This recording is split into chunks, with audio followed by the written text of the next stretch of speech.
All right, everybody, we're going to try to come back to order. Are the budget subcommittee slides from yesterday available? Like, or All right. the fee breakdown? Getting picked up. What? Oh, is everyone's mics on or Teach your off? voice. Everybody, we're going to come to order now, okay? Please. Thank One, you. 2, 3, eyes on me. Clap once if you can hear me. Good. All right. Good evening, everybody. Many of you are staying with us from our earlier session. My name is Tim Matthews. I am pleased to serve as chair of the Winchester School Committee, and I am going to call to order our regular meeting at 7:44 p.m. We've now been reduced down to our core schools team after our tri-board meeting with the Finance Committee and with the Select Board, which was productive, good conversation for those of you that were here for it. For those that weren't and might be curious, I'm sure it will be available on WinCam. We are going to start tonight, just to briefly give an overview of the agenda. We're going to start with our consent agenda, which involves a couple of items. We're going to then move on to consideration of the approval of our literacy article funding request, which is a response to a 2-0 recommendation made by the budget subcommittee at our meeting yesterday. We are actually going to table item number 4, which is our FY27 budget update and discussion, because we extensively discussed it. I know many of you were here for the Finance Committee, Select Board, and School Committee meeting. So I think we're just going to not repeat all that information, but rather take in that most of us saw it. So we'll move directly from the approval of the literacy article funding request into our public forum on the FY27 preliminary budget. And the way that's going to work is a little bit different than public comment. It'll be treated more like a public hearing. So there will be dialogue and an opportunity for folks to come up. If they have questions they'd like to see answered, obviously we'll try to limit each person roughly to 3 minutes or so like we would for public comment, but it is going to be a more dialogue-oriented opportunity for folks to speak with the committee and schools leadership. And then we will close out by reviewing our next steps in terms of our meetings roadmap, which is always rapidly evolving right now, and adjourn hopefully by about 8:45 p.m., which should leave us with about an hour for the public forum. Dr. Matthews, could I ask a quick question? Yes, Mr. Belair. So are we tabling just the update or the update and the discussion? Because I would appreciate an opportunity to have a discussion. Do you want to do a discussion before we do the I think we should do the public forum first and then a discussion after. Yeah, that was my thought, is we would okay. sort That's of the plan. have a discussion at the end. My apologies. Sorry, I wasn't clear. Unless you've got stuff that we don't want to hear. So. No, so I think we'll do it, the discussion after. Gotcha. the I thought we public were forum, or as tabling part it. of the public forum. Great, thank you. So with that, I'd like to turn to the consent agenda. I am Motion Yeah, to great. approve the consent agenda as presented. Okay. So I hear a motion. I'm happy to accept a second, and then I do get the sense there's discussion. So if there's someone who wants to second the motion. And then Second from Ms. Bolognese. Now let's have discussion on the consent agenda. Oh, I was just going to ask about the in-kind donation from Ambrose, because we got, what was in our packet was like a piece of paper with one line on it. It's a gift for a new basketball hoop from both Mrs. Lori Kane, who is a Sarah Swiger Award recipient. She is donating that grant to the school along with the class of 2026. They wanted to purchase an adjustable basketball hoop that's similar to VO's, so it's actually the same one, just so that way, because right now the hoop is really high and the kindergartners can't play. Yeah, I did that one. All right, is there any other discussion on the consent agenda? All right, seeing none, I will take a vote. All in favor of accepting the consent agenda as presented? Aye. Aye, that's 5-0, unanimous. And with thanks to the folks at ENCA, as well as the Ambrose Parent Association, and with good wishes for those who are going on the Winchester High School Italy trip and will be leading that, we're very glad to have been able to approve all of those things tonight and accept the donations. Which looks like an amazing trip. It does, yes. I would don't know like if to go Mrs. on that trip. Bella is here. There's nobody to speak, right? Okay, good.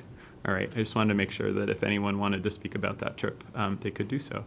All right, so moving right along to item 3, we are going to consider approving the literacy article funding request. I believe, Mr. Barron, there are slides on this that just at least show us what was discussed at the budget subcommittee yesterday.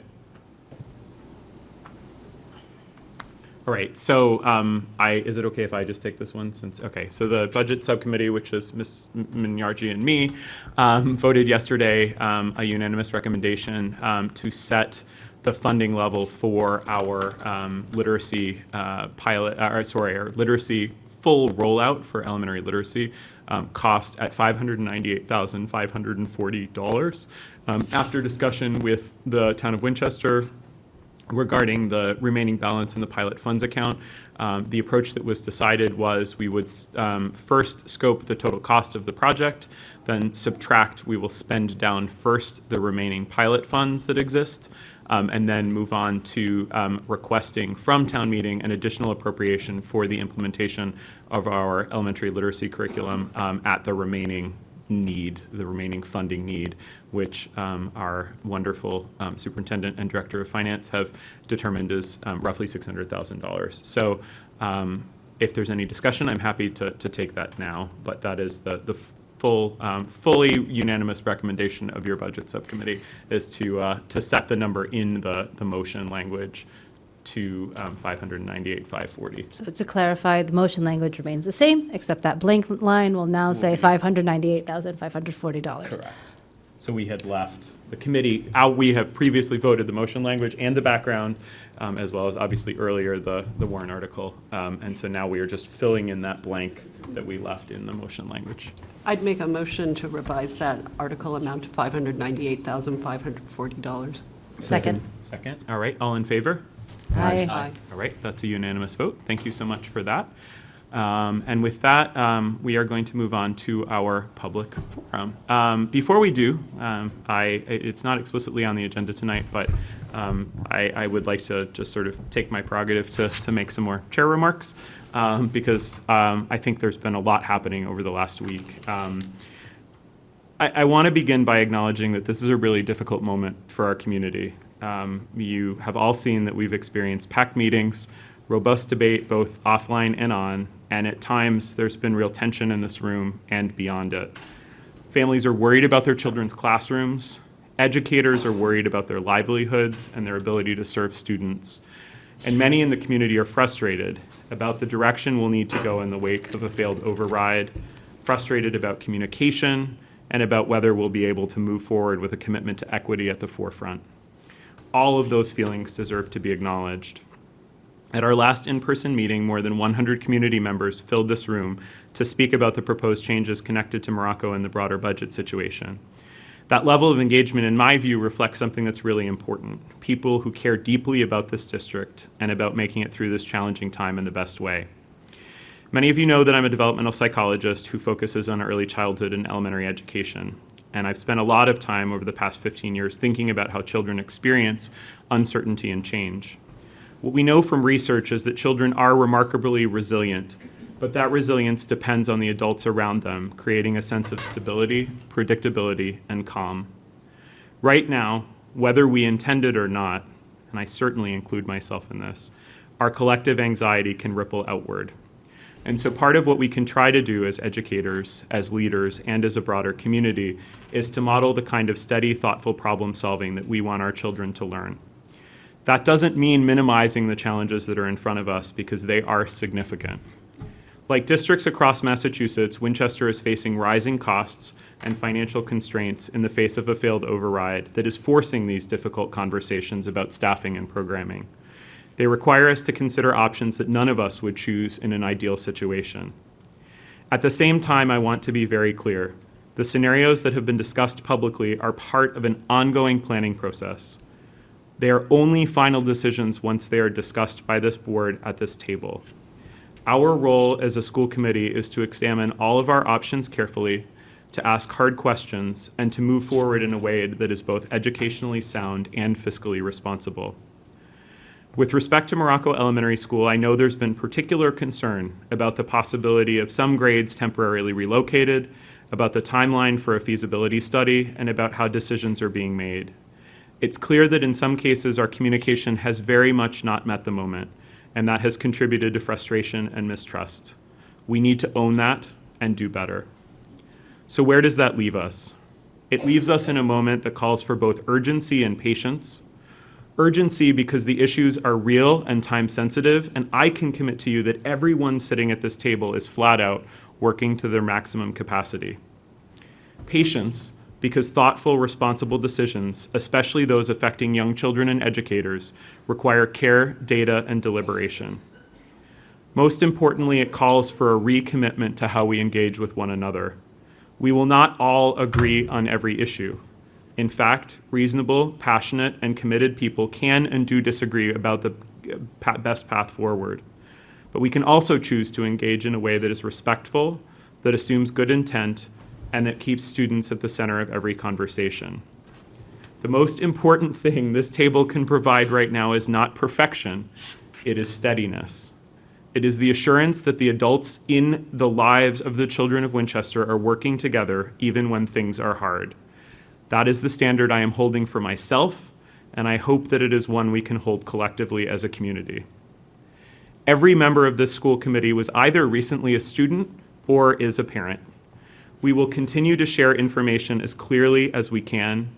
This won't be our last forum. We'll continue to listen and dialogue, and we will continue to make decisions grounded in evidence, in our values, in our experiences, and in our deep commitment to every student in Winchester. Thank you all for coming tonight, for your continued engagement with the Winchester Public Schools and our FY27 budget process, and for what I hope is a great dialogue between the community and the committee. Thanks so much. So with that, I'd like to invite anyone who's interested. The last time we sort of ended up with this sort of free-form line over here. I don't want to make people stand. So how many, just raise, yeah, you can come forward, but how many people anticipate that they would like to come forward and either make a statement or ask questions? If you could just raise your hands. All right, that's great. So we have plenty of time. So just come forward. State your name for the record, and if you want to give us a little context about where you live and where you're coming from, that's great as well.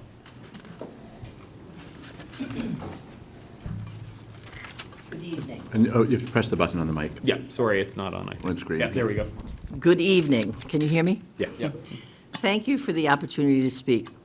My name is Kathleen Montgomery. My husband Bob and I have lived at 12 Euclid Avenue in Precinct 1 for 43 years. Both of our children went through the Marco School. We have 2 grandchildren living in town who will eventually attend the Lincoln Elementary School. In the early 1990s, during the recession, the town was strapped for cash. An override was put on the ballot.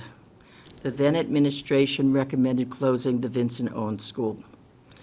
The Vincent Owens School had an enrollment, I think, of about 220 kids then. The override passed happily, and happily, through the strong advocacy of the Vincent Owen community, the school did not close. Currently, the Vincent Owen School has a robust enrollment of about 386 students. Is that correct? Which is great.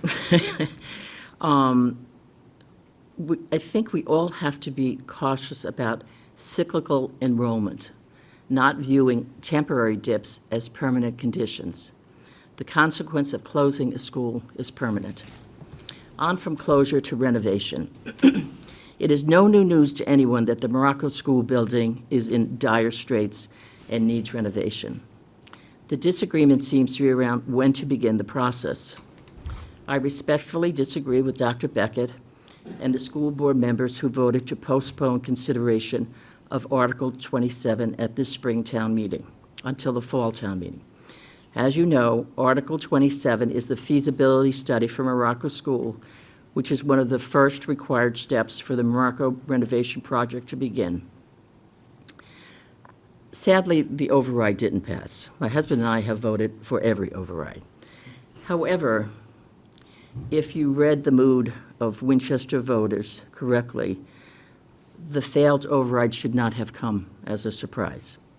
Winchester voters are waiting for the Morocco School override to be put on the ballot.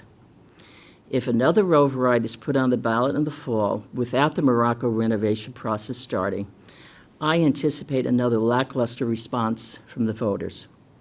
Postponing consideration of Article 27 at this Springtown meeting is just kicking the can down the road. On a closing note, when the Lynch override was on the ballot and happily passed, I asked that a yes for Lynch school sign be posted on our front lawn. My neighbors asked why I was doing this, since they weren't Morocco school kids. I said all kids are our kids.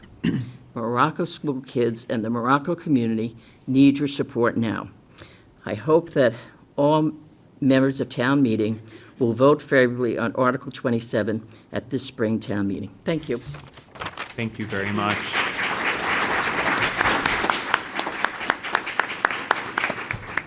All right, so since we don't have a guaranteed order, anyone that wants to come forward, just feel free to come forward now.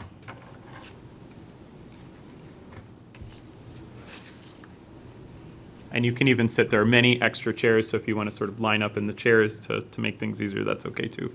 Hello. Hi. Hi, Elizabeth. Everybody. Good evening, and thank you to all of you for your time, dedication, and continued service to Winchester students. I know you are all more than flat out, and I am really grateful for all that you're doing in this extremely difficult environment after the failed override. You know I was there fighting for it. So I'm here tonight to express my support for the 5% budget increase and funding for the new literacy curriculum. I know you all support that. Adequately funding our schools is not optional, it's essential. Our budget reflects our values, and we must prioritize protecting the classroom wherever possible. That means avoiding cuts that directly impact students and doing everything in our power to retain critical supports like math interventionists, early literacy specialists, and ESPs. These educators play a vital role in helping students build strong foundations early on, setting them up for long-term success. My children personally benefit from all of these educators. As the co-chair of the Yes for Lynch campaign, I also really felt like it was important for me to personally be here tonight, and Caroline Otis, my co-chair, speaks with me on this. And we want to reaffirm the commitment that we made during that campaign. We stand with Morocco in their quest for a new school, just as they stood with the Lynch community as we underwent the MSBA process. I have had the privilege of seeing firsthand what it means to move from a dilapidated, outdated building to a stunning new space, one that is designed to support and foster learning. The difference is profound.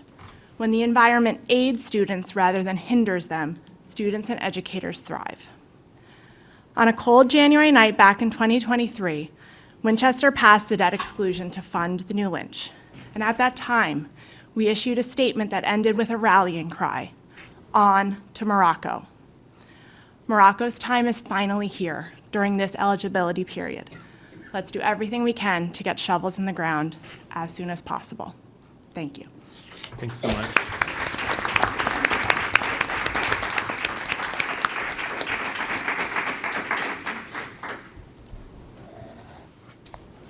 Hi, everybody. Thanks for the opportunity to speak tonight. My name is Jessica Roach. I'm a District 6 VO, parent of 4 kids, ranging from age 10 to 2. I'm involved in the community, having served in co-president roles on FAN, parent-to-parent, my preschool's leadership team, and through these roles, I've also been privileged to work with a lot of people in town on the Parent Interschool Council.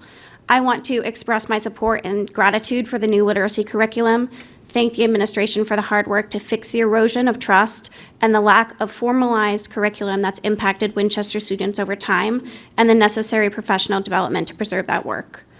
Winchester has 5 elementary schools, and they are all necessary and vital to families in town. I know that it's hard to preserve staffing at 5 different areas, and moving class sizes around is very difficult math for you guys to have to do, and I appreciate the work that's being done in those areas. I watched the last school committee meeting, and I was discouraged by notes about comments regarding emails in about closing Morocco and the potential for relocating certain grade levels that may not have been fully fledged through. Parents arrange their schedules to be able to walk to their neighborhood school, which creates the fabric of community for young families in Winchester. In my roles as co-president of FAN and P2P, I've talked to hundreds of families across the town, helped host the transition to kindergarten run in conjunction with the administration. I've talked to parents at WPS, and I've been a room parent. It is vitally important that parents and students coming into their schools be able to have FaceTime and see each other on the playground, that they have neighborhood friends and acquaintances, and they make those connections that can last a lifetime. I'm also speaking to support the school committee budget of 5%. I hope that FinCom will not require further cuts. I hope that we do not have to gut our bench of amazing teachers doing hard work in the classroom. I'm concerned about the need for Tier 2 supports in the classroom, intervention early and often to identify and support emerging learners. With less aides and higher class sizes, it will be harder to identify and help struggling students, which ends up in longer-term repercussions further down the line. I would ask to make adjustments, any adjustments that we can to athletics, transportation fees, and be creative with other ways that we can increase to pass on costs to recoup expenses to support the classroom professionals. I also want to express support for the Morocco School rebuild, which has been promised and in the wings for decades already. I urge members of town meeting to support the feasibility study now to show our commitment to all families in town. I'm a VO parent, and our community also stands behind Morocco community, and all of Winchester needs to make good on the promises that have been made for years and years and years. Thank you.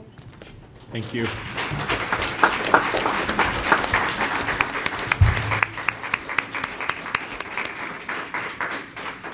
The mic is open. I guess Mr. Brady's coming.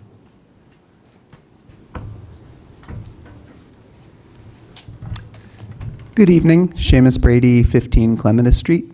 First off, I just wanted to thank Tim. I really appreciate, as chair, what you said when you made your remarks. I know, as you said, they weren't on the agenda, but they were definitely from the heart, and I think I really appreciated them as a member of the Morocco community.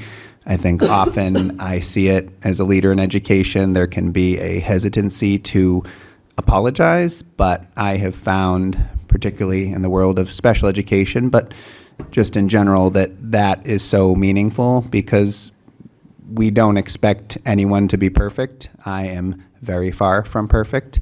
And I think being able to acknowledge that is just so powerful. And to your point, it just sets a great example for the kids. So I wanted to thank you for that. And I also wanted to bring you what I think is some exciting data. I know you all have been working very hard, and I appreciate that.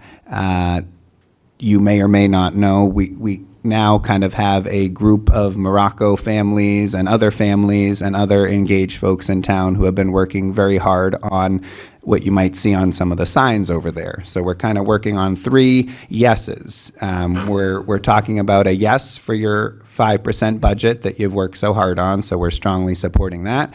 We're talking about a yes on literacy, we're strongly supporting that. And we're talking about a yes on the Morocco feasibility study, we're strongly supporting that. And obviously, these are no guarantees, but we've been having conversations with town meeting members who are the people who will vote on this. And have we talked to all of them? Absolutely not. We've only had about a week, but we have been working to talk to as many as we can. And at this point, I feel very confident. We've already talked to about 70 people who have said they are voting yes on all 3 of those pieces. And we've talked to maybe 2 or 3 people who are voting no. So at this point, we just have a lot of strong support, and we're not done. We're going to work every single day until that vote comes on the town meeting floor, working to talk to people, answer questions, persuade them if we can. And I just want you to know that we're behind you and we're backing you, and that's the work that we're doing. So I want you to know you can rely on us to keep pushing for all 3 of those things, because we think all 3 of those things are important to our children, but also important to our larger community in the long term. You know, I really appreciated the first speaker who spoke about that historical perspective that really most of us don't have, you know, and I really appreciate that. I think that's important. So I'm really excited. I think everything is moving in a great direction now. There's a lot of energy. So again, I just thank you for your work, and I want you to know we're going to keep working on your behalf, and I think we're all going to get this done together. So thank you.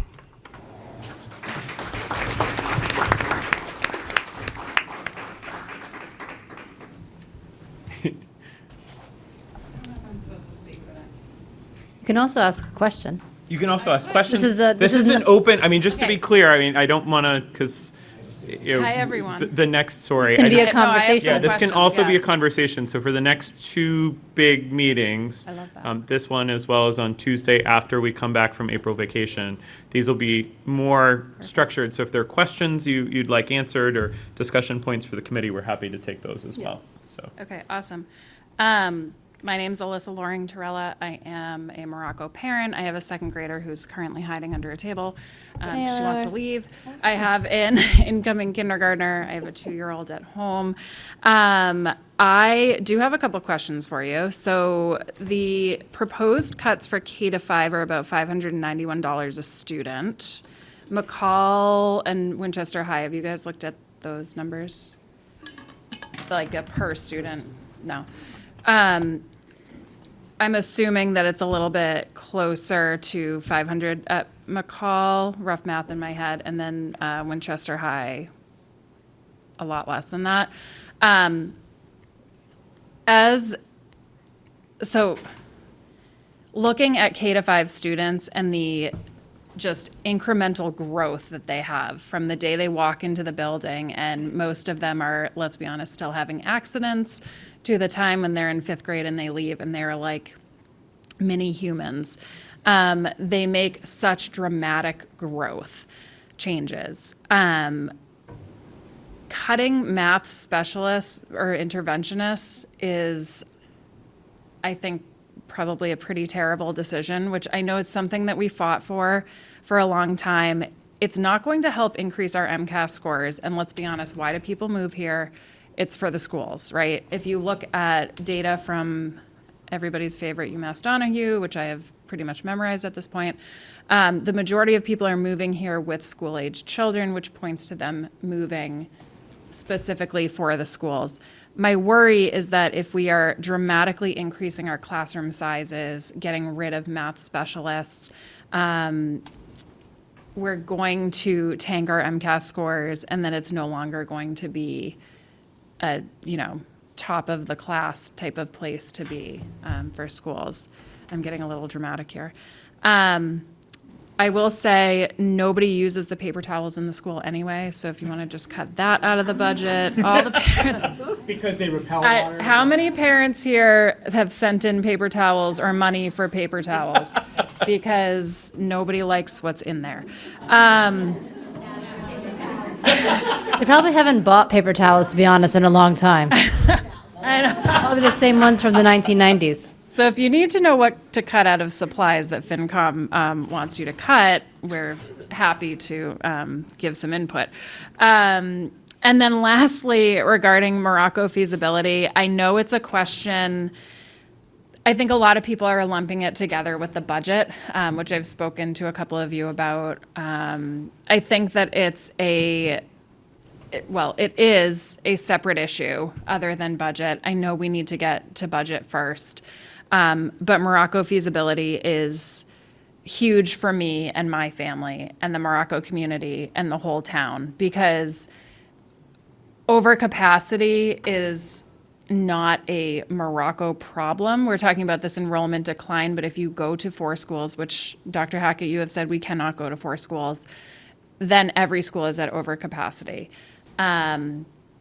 We love Morocco, and we are just waiting to see when that new building or even gut renovated building, whatever it might be, happens. But I just want to urge you guys to let people know that feasibility study is not, it's not classroom teachers or feasibility study. It's something that I know you're all behind for the future of Morocco for the next, I know we keep saying 50 years, but it's going to be the next 100 years. It's the next generations of kids who are going to go through that building. And I want to be sensitive in light of all of the work that you're doing with the budget. But I just want people to hear, too, that it's a separate issue. It's something that the Morocco community has waited and voted for every other school and stood behind them. And it's something that the community desperately wants and is waiting for. So I would just ask that with the proposed cuts that you guys look more at like a per student amount. I understand that there are enrollment challenges with the K-5s that you don't see in McCall and Winchester High. But when I was listening to your budget subcommittee meeting and thinking about this, every student is in the classroom, and I'm not saying that after-school stuff and athletics are not important, because my high school experience was so heavily involved in athletics, and it really helped shape who I am. But when you're in a budget crisis, I think we need to look at all students and focus on the classroom dollars and not so much worry about the athletic dollars, which I think are probably a lot easier to fundraise for than a math specialist. So I keep thanking you guys for your work. I know it's really hard. I know you don't want to be making these cuts. I don't think anybody does. So thank you again. And yeah, Thank you. appreciate it. Thank you.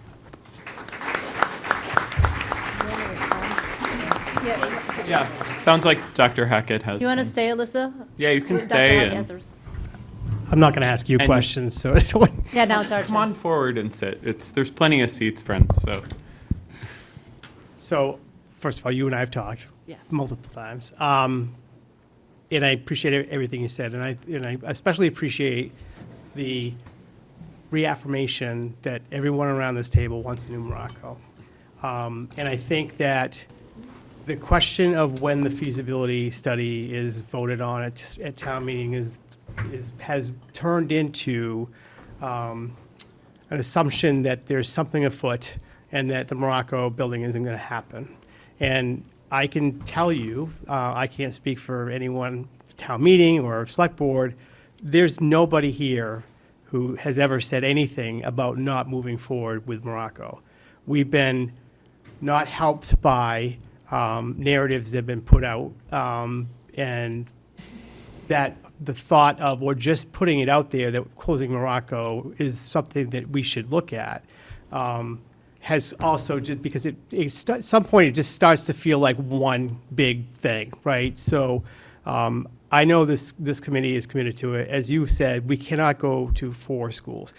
Even if we could, right now, this is a 100-year building, right? We are currently in an enrollment decline, right? But we don't know what that looks like 5 or 10 years from now. We know what the Donahue study says, but who knows what's going to happen? So there is absolutely no thought around closing the building. I will say that my recommendation around the vote happening on feasibility going to the fall is about, my concern right now is that when we are ready to go, we want to make sure that we're putting the best project forward with the MSBA. And a big piece of that is the education plan. That is not part of feasibility, but it is part of the next step.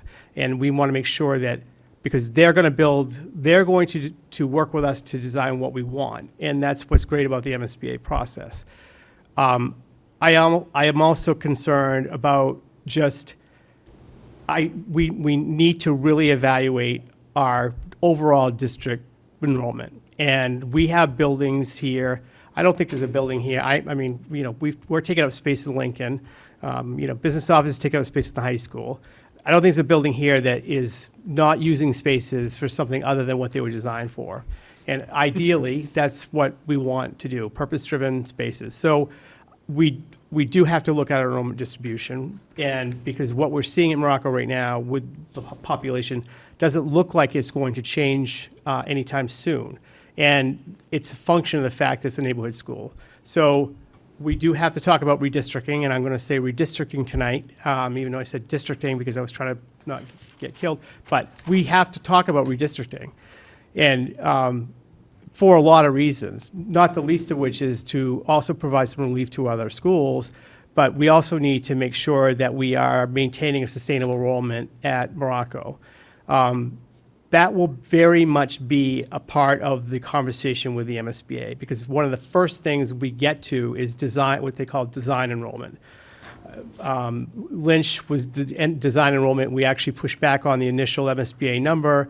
It was design. I think design enrollment ended up being around 510 or so. The design enrollment's important because your core spaces are built around that, right? So you don't have to be at that number now, but they want to be able to build a capacity to get to a number. And you can't change your core spaces once they're built.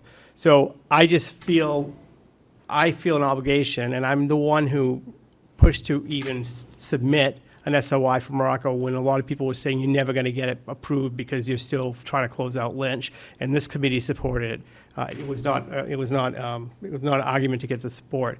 We got it. We're in the process. We're committed to the process. The feasibility is 270 days, right? So the MSBA doesn't care when we vote. We have 270 days to deliver everything that's in that feasibility. Most of the things in the feasibility are not an issue. Like it's not a capacity issue for us.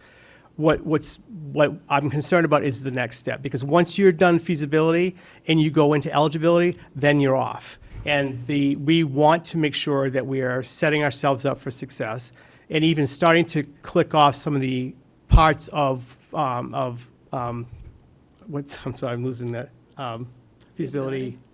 Design Yeah. enrollment. We want to make sure, because that's when we can lose time. From a submission standpoint, submitting it or being done with the 270 days in, this summer doesn't position us any closer to getting the project done than if we do it later. So I just want to make sure that was clear. I also want to clarify, part of the reason why we have been asked into eligibility is because we are interested and expressed our interest in a preschool for the Morocco community. Now, we're there now to discuss that with the MSBA, and if we are serious about that, then they will build the space for that program.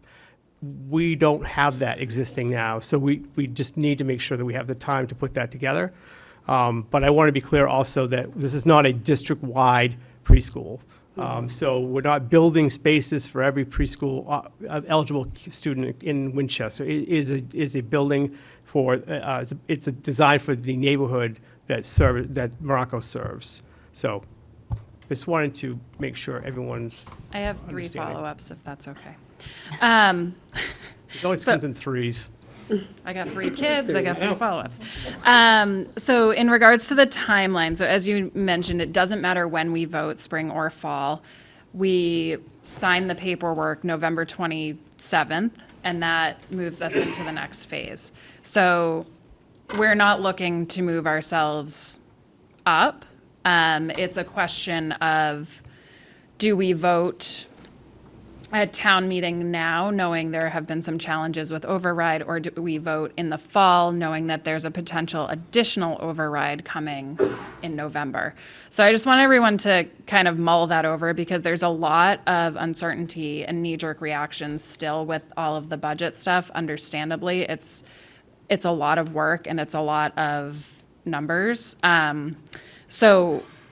So just to understand that November 28th, we're in the next stage of MSBA, regardless of when we vote, but there's just nuances of will we be looking at another override or not in November.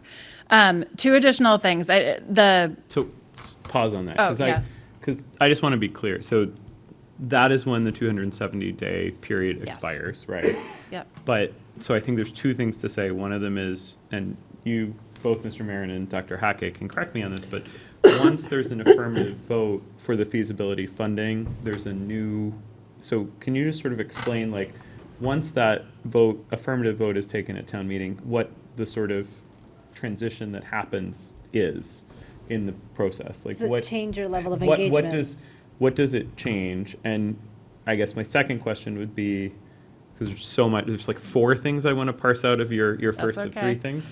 But the second thing is, what happens if we need time beyond the 270? So it's not like, because I think MSBA, what I have learned is that they want the project to be successful, right? So my understanding is if there's some issues, we can have a conversation, right? But so it's not, I mean, not obviously ideal, but they also do want you to succeed in the process.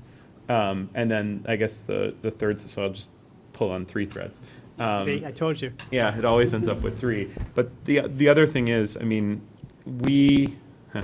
no override is in the power of this board, right? So an operating override needs 3 out of the 5 votes on select board in order to go to the ballot. A debt exclusion override needs 4 out of the 5 votes on the board plus an affirmative vote of town meeting. So neither this board, as much as we support the project, there's absolutely nothing we can do statutorily to ever put any of those on the ballot, nor do we have any control over the timing. No, I So understand that's- that. Yeah, but no, I just wanted to. Contingency planning for the if and when is always a good thing, right? That was actually only one thing, so I've got 2 more for you. Okay. The I other don't want to thing, lose track of your Do questions, you want so. him to respond to your first question?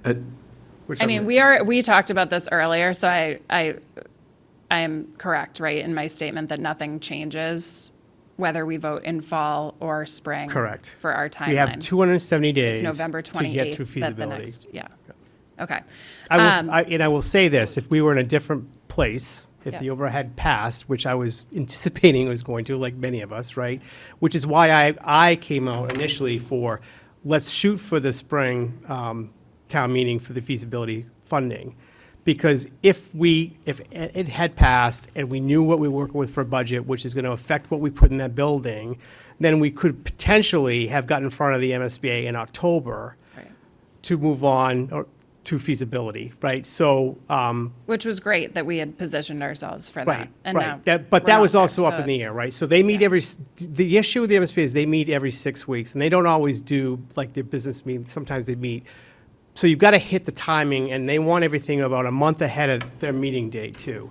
So the next meeting is October, the next meeting is in December, and they meet again in February. So if we have everything in a row, we can hit the December meeting. They also recalculate the square foot reimbursement rate in August. So in August, at their August meeting, they will look at all of the data around what's construction costing, and then they make that adjustment. If it's not going to go down, that adjustment is for any school that enters feasibility after January 1. So if we then go to them in February, which is their meeting, then we would be subject to the new reimbursement rate. So not that there's a reason to delay for that, but I mean, that's just the timing for how they also operate. Also, just to clarify, the 270 days is the eligibility phase, not the The feasibility. 270 days is the eligibility phase. Dr. Matthews' point, they want us to be successful, right? They don't care.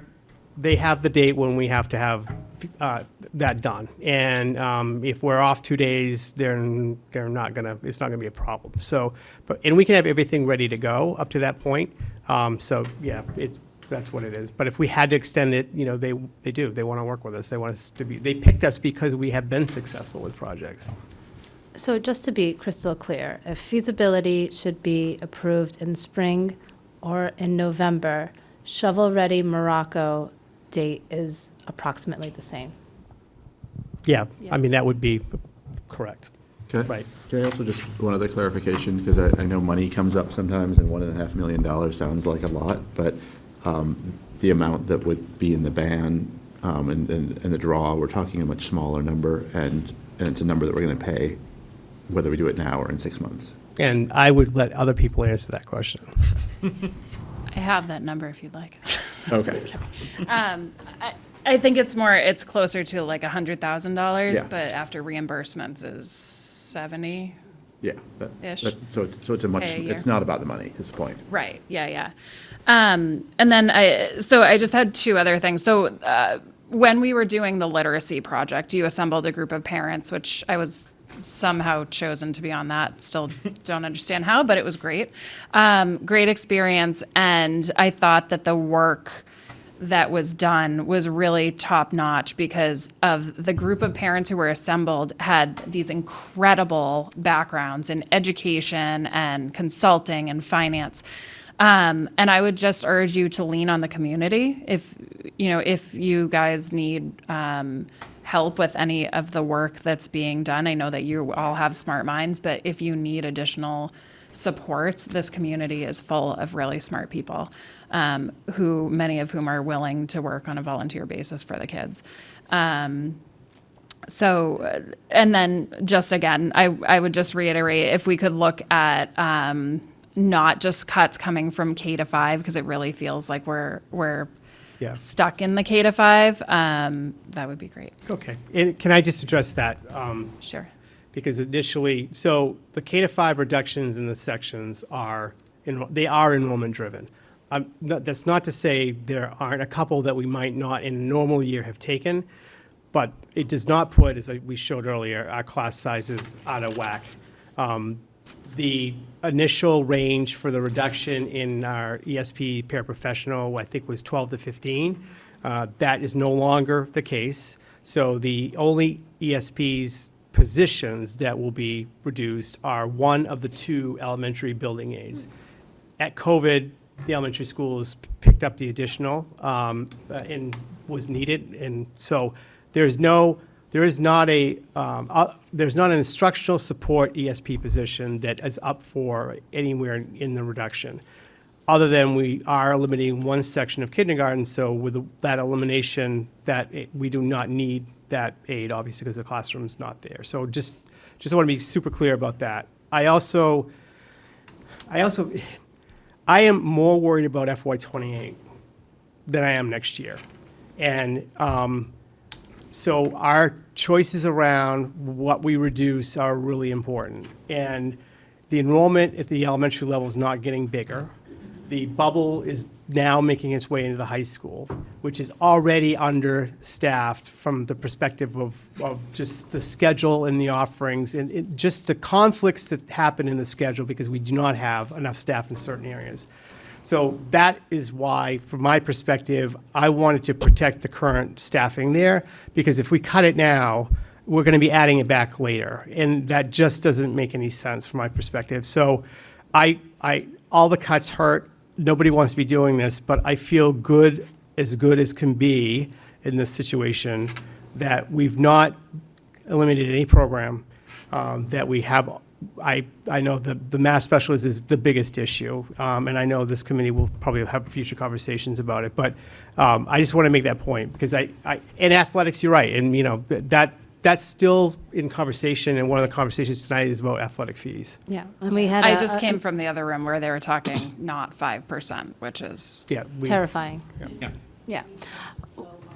We spent a lot of time at Budget Sub yesterday talking about all of our fees. So I listened. Oh, excellent. Good, good. So we'll be bringing a recommendation to the committee for the committee's consideration today. Okay. If you feel like sticking around after public forum. We'll see how my 8-year-old. Well, thank you so much. I also enjoyed serving with you on the literacy survey team, and you're absolutely correct. It was a great way to bring not only parents, administrators, and teachers towards a shared goal, and hopefully with the passage of our Arts and Letters article at Springtown meeting, it'll bring that all to a reality. All of this, so that was 2 years ago, and it's been quite a journey, but I know our assistant superintendent likes to say sometimes to go fast, we have to go slow.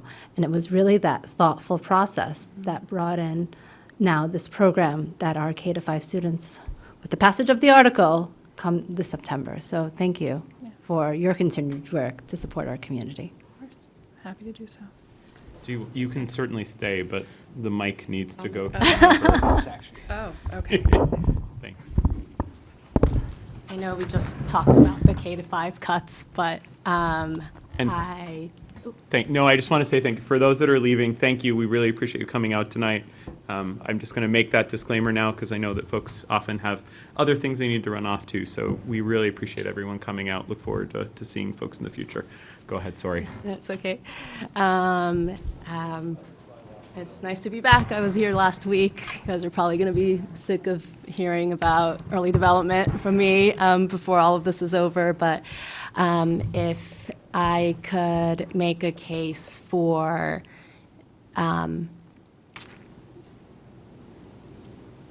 thinking through the K-5 cuts, especially if we are thinking about redistricting, if there's any way to preserve kindergarten and move that shift to another grade level, I think that would be great. Like Lynch had an average of 19 kids. I know there's kids on the border of Morocco and, Lincoln. I know there are kids on the border of Morocco and Lincoln. Can we shift some of those kids over for kindergarten?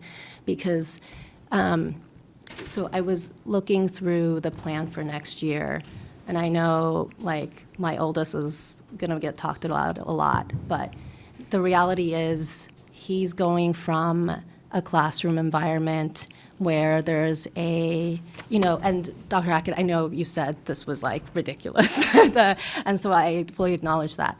But what he is used to as a child who's delayed in social sort of development is he's going from a classroom with 7 children per 1 adult.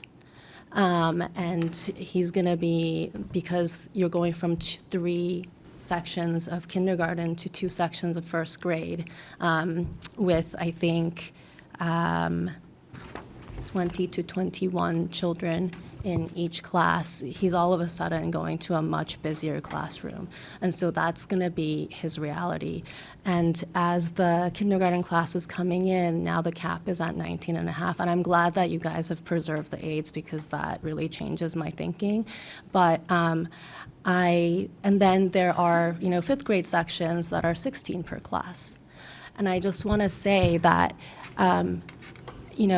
this year we were talking to another parent, a child in Ms. Testa's class, and Ms. Testa, we love Ms. Testa, but because of the ratios that they had that early on, they were able to identify a child with a learning disability, which likely would not have been caught. These are the subtle cases that over the course of time really impact a child and later an adult's conception of oneself.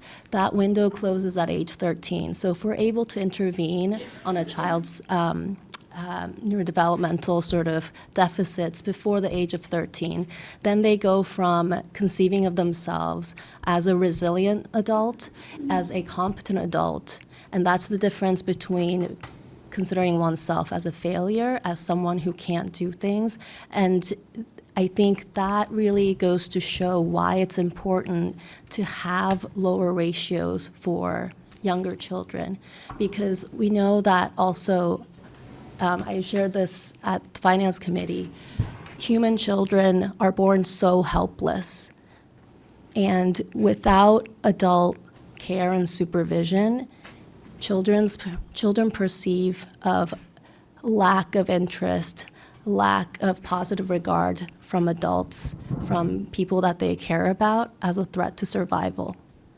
It's not, you go play, it's going to be fine, you have a safe house, you're still going to learn how to read your alphabet. They actually feel it as whether they're worthy or not to be living, and that carries forward decades and decades later. That's sort of this fundamental conception of self that is at play that really cements in at age 13 when they're hitting, 7th, 8th grade. And we have to intervene before then if we're going to have an effect. And that affects if these people go on to develop lifelong things like depression, anxiety, even things like obesity, like diabetes, but also things like antisocial traits. That all comes from lack of positive regard from an adult at an early age, at school age. So I just want to really encourage you guys, if there's a way to preserve the ratios and preserve resources for the youngest children, in any way possible, that I think that will carry forward as we go forward, because those children, they're gonna, they don't get into the college they want, they're going to be more resilient. They're going to be able to be like, you know what, people care about me. Like, I can do this. Like, I've overcome other challenges because people around me care about me. I can move on. I did it. My girlfriend broke up with me. My boyfriend broke up with me. That's okay. I'm fundamentally worth something, and I'm going to find a partner later in life. That's okay. They're going to be able to get up and move forward in a way that children that didn't have the attention of adults in those early, really important years didn't. So I just really, really, please, please, please support the Thank young you. ones. That was really beautiful. you. Thank you for sharing.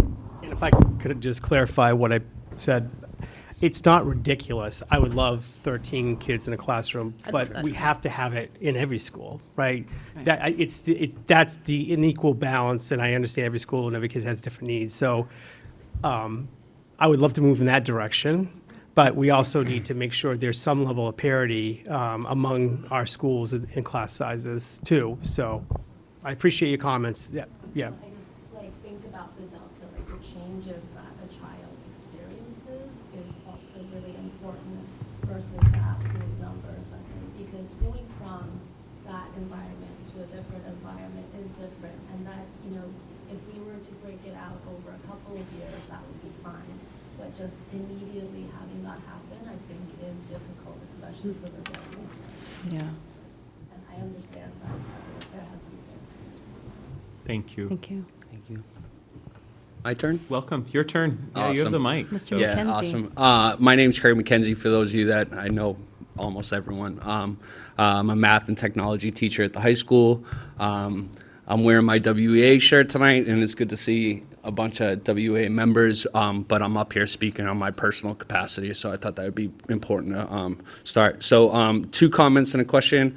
First comment, I really appreciate you all standing your ground when it came to the PPE conversation. I don't want to open the can of worms again, but again, as a personal individual that knows math and knows numbers, I appreciate that. My next comment and question has to do, I wasn't planning on speaking tonight, but it came up in the conversation, which was great. A member of the FinCom, I believe, brought up the question of expenses versus headcount with respect to how the reduction's being done. So comment first. I largely agree with you, Dr. Hackett, that when you compare the expenses that are on your official budget, how much that would move the needle more than likely is minimal. I want to make the argument that I think that expense line items should be done down to at least the department head level for 2 reasons. One, we might be pleasantly surprised, although on my way up here, I found out that some schools don't have paper, so maybe not. But either way, what I'm saying, my personal experience is a little bit different. So there might be something there if we look. The second, just the act of looking down to that level, which maybe when you address this comment, you will speak to whether or not it has been done. Maybe it has. I personally haven't seen it. I haven't heard it. But again, we might be surprised if it gets down to that level. Second is, the second part of doing it down to that level is, even if nothing comes from it, it will communicate to the people that will be reduced or that will be affected by the other option, which is the head count, that will truly show we've turned over every stone. We've done everything. So I just want to make a personal argument for that. Lastly, along the lines of the expenses versus head count, not just in my opinion, but like what the community members do is, I don't think they necessarily differentiate between the money that is being spent that's officially on your budget versus the money that's being spent on schools. When the semantics get into like what account it's coming from and everything else, I think a lot of people just shut up. They're not interested in that, right? So for example, I am not sure, and I'm hoping you can address, like the new renovation of the high school gym. I am not sure if that came out of the school's official budget. Maybe you can. No, it didn't. But Yeah. to the community members, you just spent X amount of money on the school. So what I would like to hear for when I'm trying to, again, know what your role is in deciding, like, for example, am I mad at you all for redoing a gym and then cutting 60, whatever the number is, right? Or did we redo the Mad at us for something else. be mad at you for something else, but what I'm saying is, or is the redoing the gym was a community decision, which I'm employed by the community.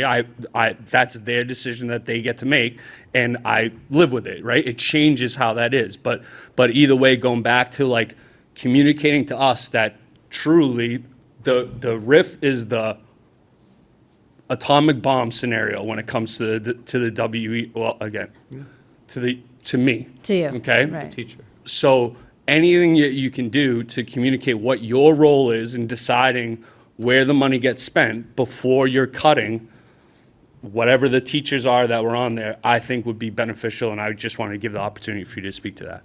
And I'm going to run back there only because I forgot my pen. Okay. Is that, I or actually if have someone it. has a pen? Yeah. Go for Okay. it. Yeah. I'll take a pen. So I really, this is the challenge because we're in it all the time. So we don't think about making certain things explicitly clear because it's clear to us, so it doesn't even occur. And every time we have a meeting, it's always, for me, it's like, okay, where do I start? Because Yeah. there are going to be people who have heard this already. Any capital project is not competing for dollars for the operational budget. That's a separate process, and others can speak to that. A new Lynch doesn't compete for operational dollars. Taxpayers may not feel that way, right? Because they get the bill for the debt exclusion, and they get that when Lynch comes online. And then if there's an override, they're going to get a bill that's going to go higher for that, right? So the impact for them, it's all kind of one thing. I also want to be clear about, like, we don't buy those crappy paper towels, first of all. If anything, I told if you walk out of here don't with anything buy tonight, those. know that No, we're yeah, not the ones who buys the paper repellent towels. So all custodial supplies that is all in the town budget. And when you heard about what the town covers, and I'm not. Tell the select I didn't board. quite mean it that way. But when you hear the term indirect cost, right? So here, the town pays for all custodians, they pay for all the custodial supplies, they pay for all of that. That's in their budget. We have to report that, right? So, but it's not in our budget, and that's what's made this even tougher, is because we normally, I've been in places, that's where we'd first start, right? That's where we would look to peel back. I love that you said what you said about the supplies and materials, and I know that Dr. Allenham has already had conversations with directors. That there's not a hesitation on anyone's part to go there. But I also want to just remind everybody what you might have been here for the first meeting. We're not even sure we're going to get a 5% budget. Yep. Right? Yep. So I want to make sure that would be where we would then start to go. Oh, okay, if- that's what you're covering, okay. Yeah. Just because I'm hopeful that if it's not 5% and it's something less than, and the town meeting approves something less than Then we still have some to, that, and I'm hoping that we don't have to cut any additional positions, Yeah. candidly. So I just wanted to speak to that. no, that makes sense. I'm just hoping for a follow-up, because I asked the question as like a softball to hopefully have you address. I kind of understand that those, what did you call them? Capital, and then you said something else. Right. The indirect costs, Aren't yeah. part of it, but what I'm trying to get at is your role in when those things are being decided. So in other words, just to make it specific, like, was this committee and body in support of redoing the gym, which I'm in the gym every day, largely seemed okay to me. And again, I don't want to open up that can of worms, but what I'm asking directly. Yeah, when so I look can at I can those- speak to that. So when I I'm look- Yeah, I'm but the- hold, let me, if you Yeah, don't yeah, mind, no, let no, me no just worries. finish the question. What I'm looking for is, when I decide who to get mad at, that I'm losing a colleague and the class size might, although they seem that you did that a decent job, is that it's not happening, which is great news, right? I'm trying to weigh that with, did you also buy a new gym? Right? And I'm only using the gym and it might not be the best example, No, 'cause it's a recent project, any right. other significant line item that isn't technically part of your budget, but a community member is absolutely factoring that in when they decide on whether or not to vote on the override, I'm asking for what your general role is in that. Okay, so I can speak to that because I'm the school committee's representative on the capital planning committee. And the capital planning committee prioritizes all of those capital and building maintenance requests. It's this long queue. It's about $80 million, and we have about maybe 30 million or 35 million of identified funds to allocate towards that. So they go through something called a stabilization fund. There's a building stabilization fund and there's a capital stabilization fund. So the chair of the capital planning committee calls it the Hunger Games, and every spring and summer, all of the departments come together and put together their priorities, as we do as well. Now, for the last capital cycle, which didn't include the gym, and I wasn't serving on the committee then, so I can't speak to that specifically. We brought forward the Lincoln Chiller. We brought forward the carriage house. What else did we bring forward? There were a couple of other projects. Ambrose repairs. Oh, and then, yeah, there are a few repairs at Ambrose. The walkway at Ambrose had to be repaired. Those are school-specific. But I serve on that committee along with appointees from the select board and various committees around town. Finance committee. Finance committee. I think there are about 8 of us, maybe 9. Planning board. Right. So across, it's across all of the boards in town. And we prioritize, we rank. Oh, and town hall, that was a big project too. And then we rank as individual members, and then we get together and we make a recommendation that goes to town meeting. And just like every red cent in this town meeting allocates those dollars, even though they're coming from a building stabilization fund or a capital stabilization fund. Either way, these are different pots of money than the operating budget. So it's so we prioritize it as a committee, we bring forward a recommendation, but it's up to town meeting to allocate those funds. And as far as school representation, it's me.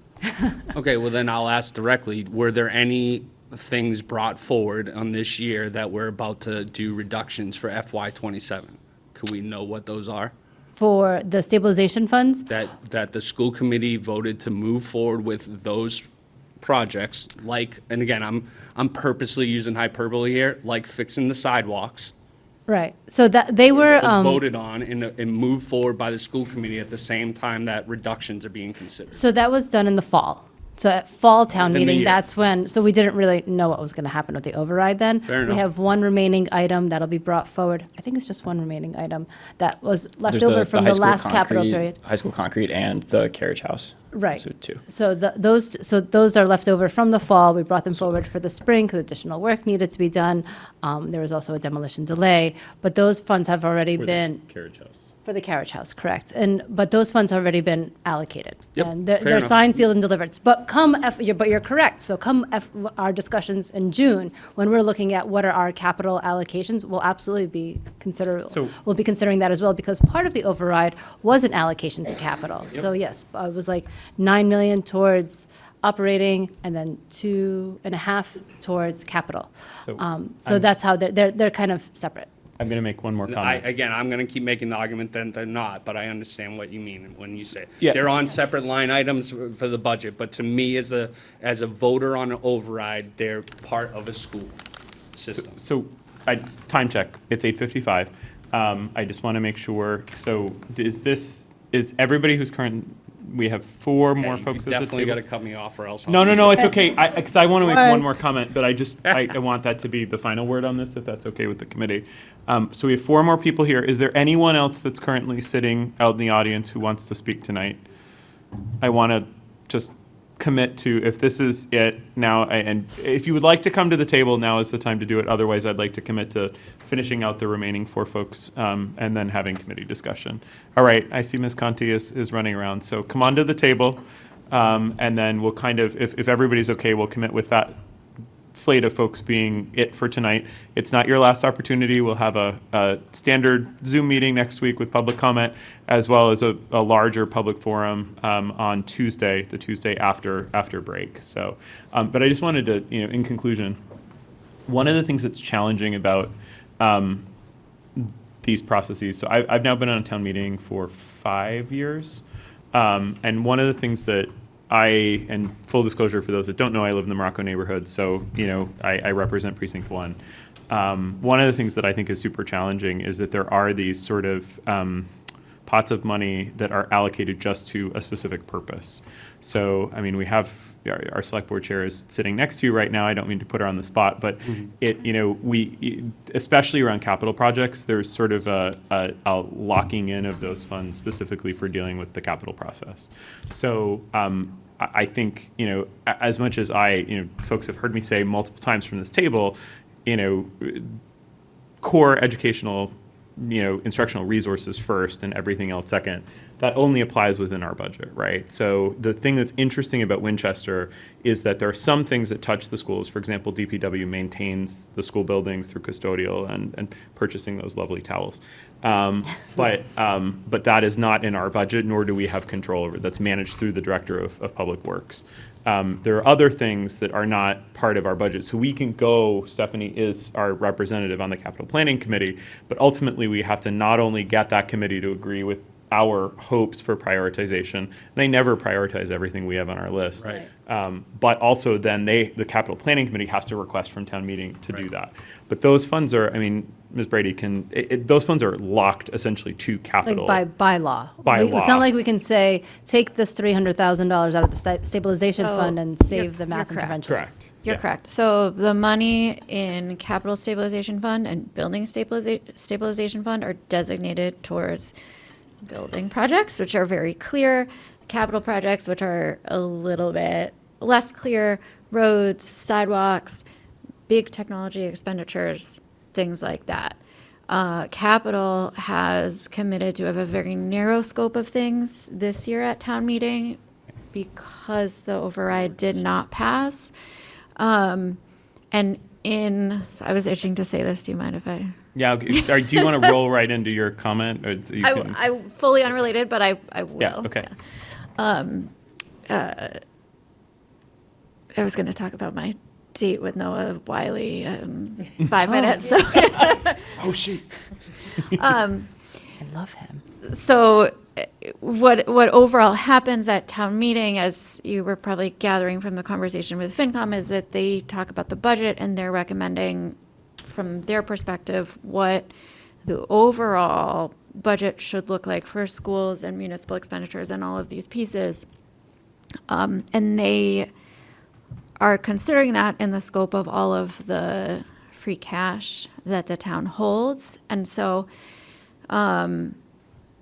votes that will take place at town meeting are around the budget, and then they're around other pieces that are coming out of what is like this pot of free cash, the capital and building stabilization funds, funds that are specifically set aside for water and sewer projects.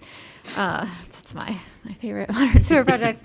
Other things. So while there are kind of like trade-offs in this is a expenditure out of free cash versus this is covering the budget request out of free cash, they're not all looked at in like one big vote. Unified pot is I think Yeah. where you're going with this. There's not one big unified pot. Everything's kind of done in silos to some I extent. hope I didn't suggest that. No. It's Suggesting just when a community member, whatever pot you guys decided, I shouldn't say decide, whatever pot it comes from, Yeah. the community member looks at their tax bill. Which is and one if their bill, tax bill right? If their tax bill didn't go up because of the high school gym that came out of the capital stabilization, Right. and if that doesn't happen, I might be more likely to vote for an override. So That's what I'm trying to say. the high school gym did not come out of taxes. The high school gym, well, Well, I guess nuance Emily, it did. There was $900,000 in overlay funds that are acquired over time from the assessors. But the way that the high school gym was covered and paid for was out of free cash. So it was money that the town already held in the savings bank, essentially, that then they used to pay for the project on the high school gym. It wasn't an assessment on the levy. Yeah. the tax levy. Yeah. Yeah, fair enough. I think And the last thing I'll say, because I think we'll move on, but the most complicated thing, right, is this whole idea of, how we manage, how we fiscally steward the town, right? And so I would say that Winchester is unusual in that we've maintained a AAA rating with Moody's over a period of time. We're really the only community outside of, cities like Cambridge or large towns like Brookline, right, that's done this. I think the only other town that's in the same boat with us is Hingham, but it essentially has required us to maintain a very large amount of free cash in reserve, right? And so, I think there's been a tremendous amount of debate among elected officials and appointed folks on finance committee about, sort of how the best way to manage that is, right? Not every community has committed to maintaining the level of free cash that we have, but it's something that's been voted on by the community. And so, I think if we all were given some truth serum right now and forced to say, what do you actually feel about the posture, I think it would be an interesting conversation at town meeting, right? Because I think there's just been, this is the way it's been done, right? Are there different ways in which we could potentially manage that at a lower bond rating? I mean, these are all things that, are certainly considerable. You could put them under consideration. But we've decided, we vote as a town to continue with the posture that we have. And so that's how we manage things.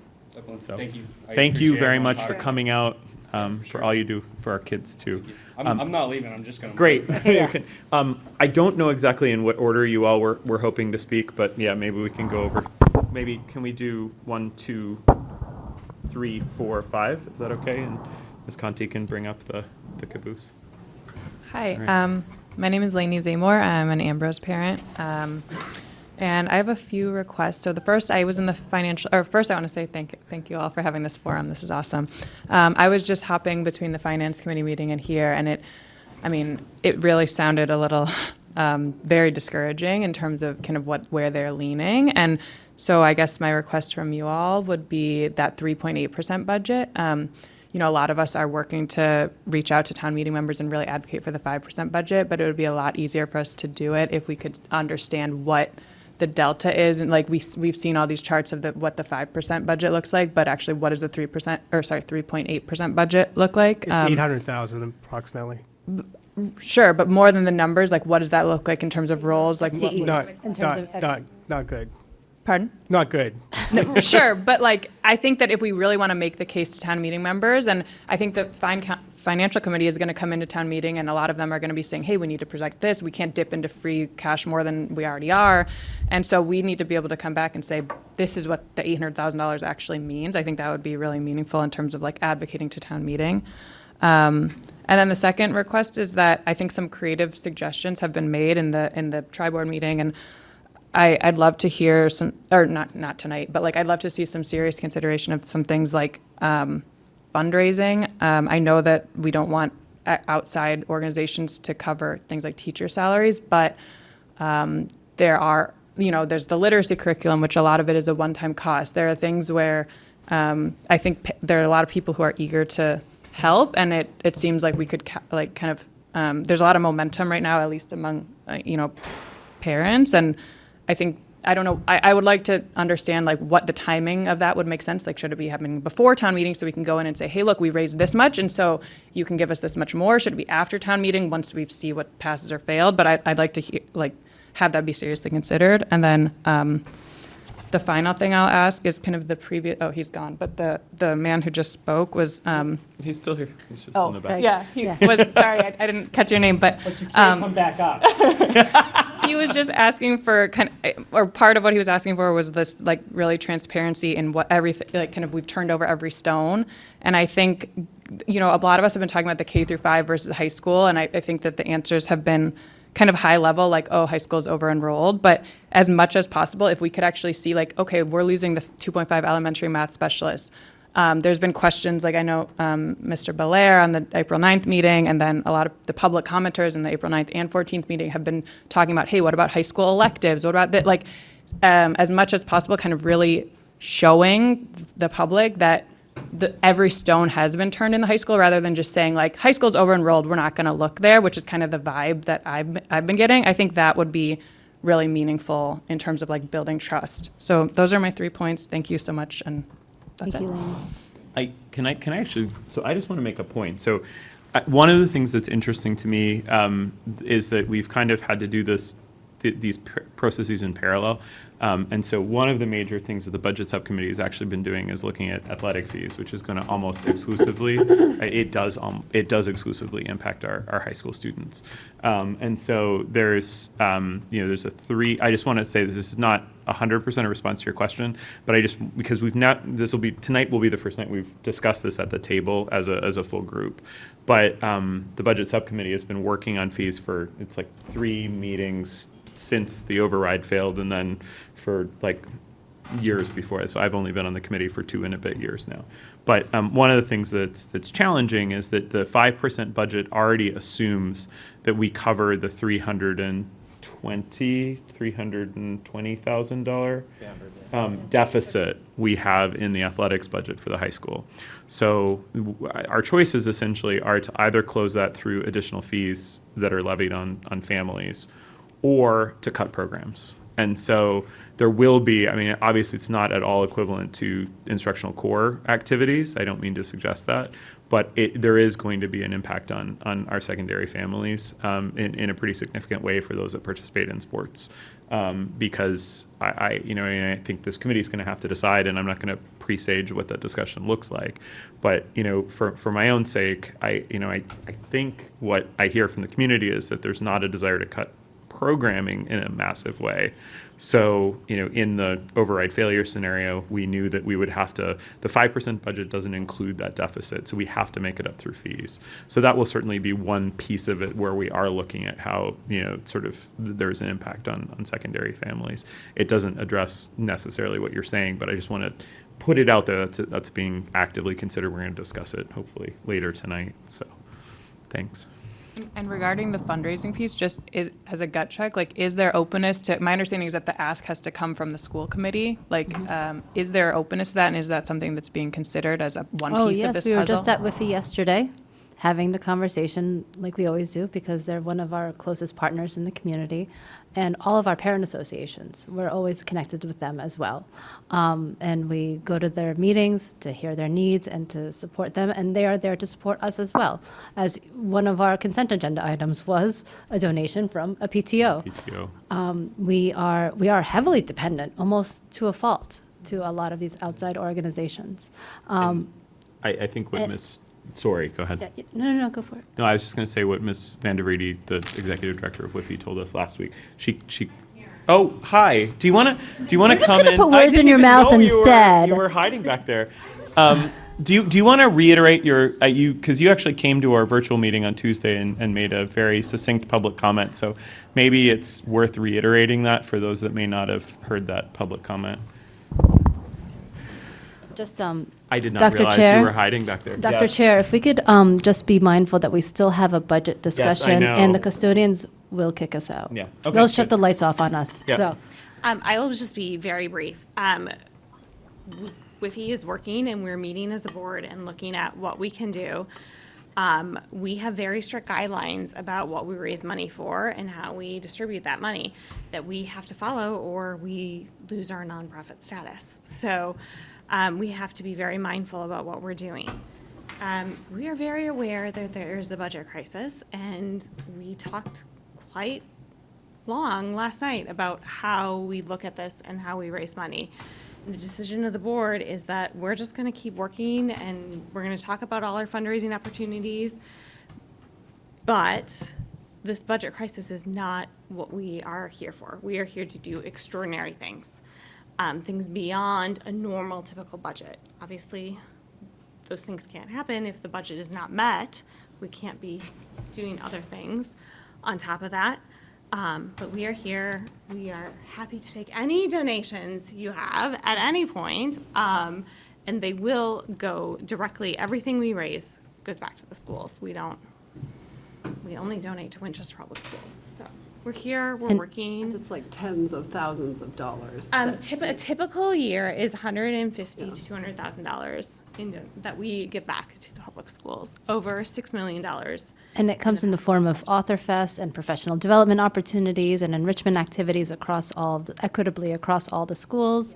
And we are so grateful for that partnership. But you did last night at your meeting, you told an excellent story about what happens when we use donation dollars to cover salaries, to cover positions, even if it's just temporarily, as a plug, that it creates a lot of uncertainty and job insecurity. So we don't want to create or put ourselves in a position where we can retain person maybe for one more year, but then be put in the same situation in the following year.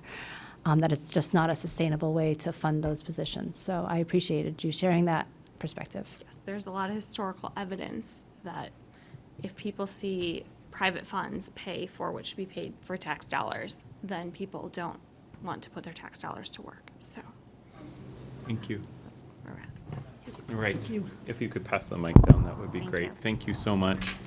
I'm Allie O'Neill. I teach fifth grade at Lincoln.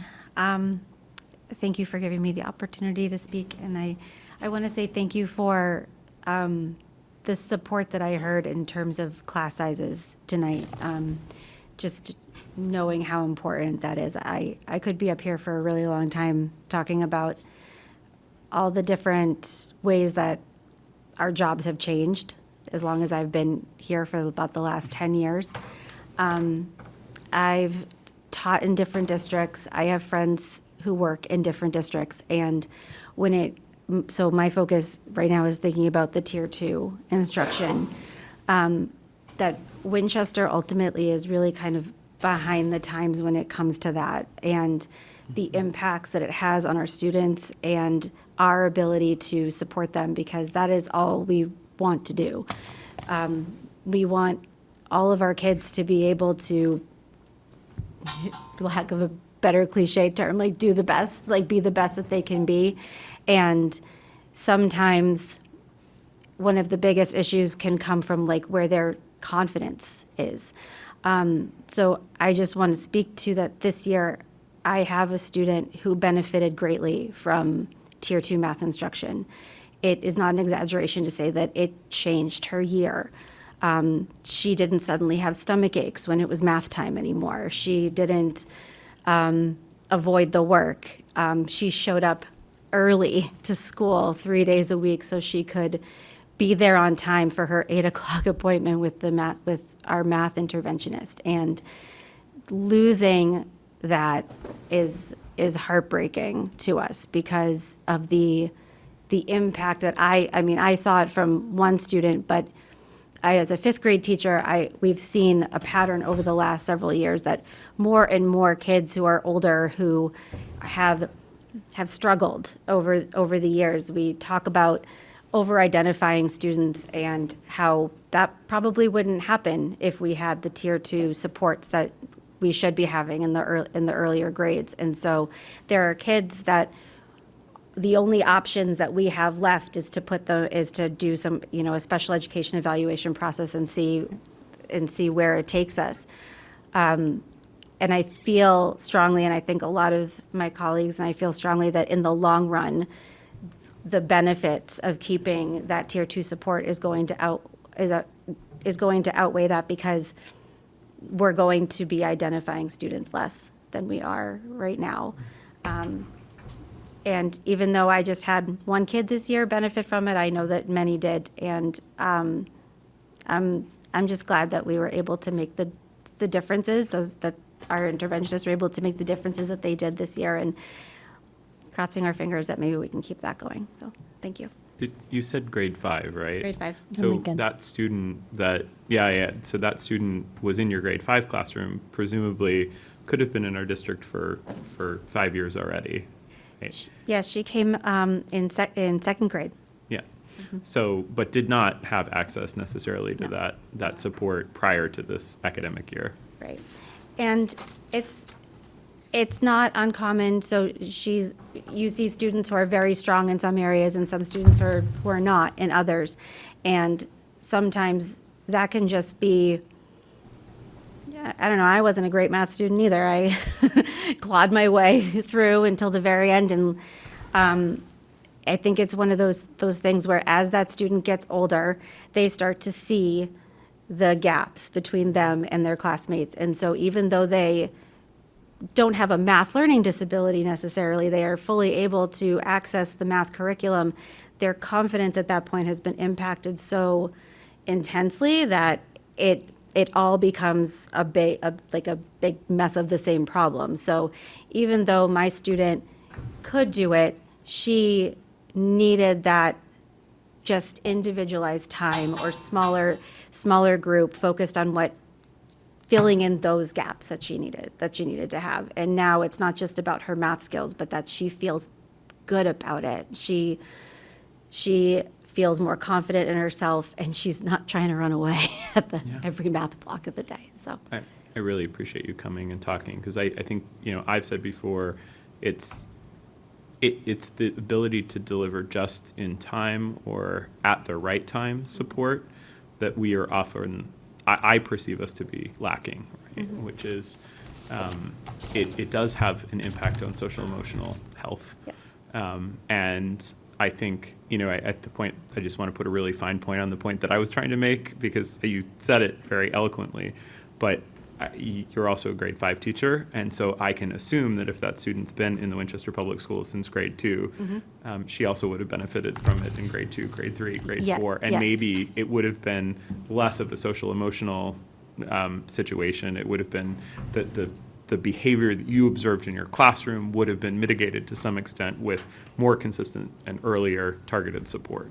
Yes, exactly. And I think the beauty of Tier 2 is that you can go in and out of the program because you're assessed periodically. And so, they're meeting the standard, that's great. And then if they're assessed again, they need small group instruction again. And then they can go back with the interventionist, that it's a fluid system that allows to catch children when they need that targeted assistance. Yes, and I think that I'm sorry, it's the last thing I'll say. I know we're running on a long time, but I think that there's a misconception out there that removing a child from the classroom is what's going to be the detriment to them.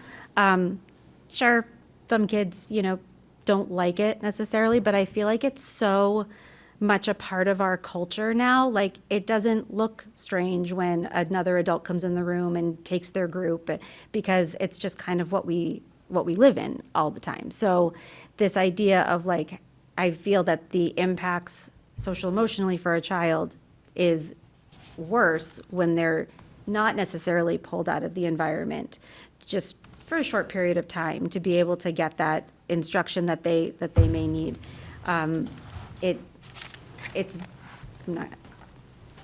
It's worse. It's not, I think that not taking them because we're concerned that what will that look like is not as big of a concern as I think some people might think that it is. Yeah. Thank you so much for everything you do for our students and for coming Yes. out and speaking with us. I know one of I think the real privileges of this unfortunate situation we're in is that we've gotten to talk to a wider group of our educators. And so I really appreciate you coming and speaking with us tonight. Thank you. All right, three more Morocco parents to go. Thanks so much. Anthea Brady, 15 Clematis Street. I wasn't going to say anything, and then I was really well behaved for the first meeting, and I didn't say all that much because I was told not to. So that you could have your meeting, not. We didn't tell you not to say anything. That didn't come from us. I will. I really appreciate the statement about the math interventionist. I stood up at the last Springtown meeting, and I really did a quick numbers on math interventionists to say this is how many kids we have in K-5, and conceivably this is how many kids are going to be receiving services in some way, shape, or form, because they could be in Tier 2 with math, and the impact on those 2.5 math specialists is pretty large in terms of where they're actually going and how many students they could expect to interact with, and how that is going to sort of keep kids from being potentially misidentified. That is my, many, many years of working in education and being involved with MTSS back when it was RTI from the federal side of things. What I was going to say, and I was going to be really brief, is, and Alyssa channeled it a little bit, but I think in the conversation about Morocco, because, Morocco has really shown up and is doing a lot of organizing and is both energized around a potential feasibility study and also worried about the future of the school, is I would urge you, and I say this from my select board perspective, urge you to move quickly to get a group together to do that type of, similar to what you did with literacy, of getting a group of teachers, of families, potentially kids, because they're really using the building, like getting a group together as soon as you can, and like making a motion to get a group together as soon as you can, so that whether this passes in the spring or whether it doesn't pass in the spring and goes to the fall, that there is already a group of people dedicated and working towards Morocco feasibility and planning, and that you have them. A lot of them are the people who are still in the room. They've made the time to be here tonight, and they have plenty of other commitments. Kids among jobs and all that other stuff. So I would really urge you to consider how you can support the community by convening a group as quickly as possible. I know your heads are in budget, obviously, but as quickly as you can. I think it would really be appreciated for folks to lend their voices to the work. Thank you. I think it's Mr. Eaton next. Thank you. Matt Eaton, 5 Dean Road, Precinct 1 town meeting member. And I guess, as everybody's aware, there was a pretty big sort of emotional reaction to the decision to not do the feasibility study or not put it forward in the spring. And that emotional reaction has kind of turned into a big movement in sort of the northeast corner of town that's sort of ended up with town meeting members, such as myself and Tim, getting a lot of emails, a lot of very long, very well-populated text chains, a lot of people in person sort of looking for support to block the postponement of the feasibility study and vote for the approval of the motion. Let's say that happens. What happens then?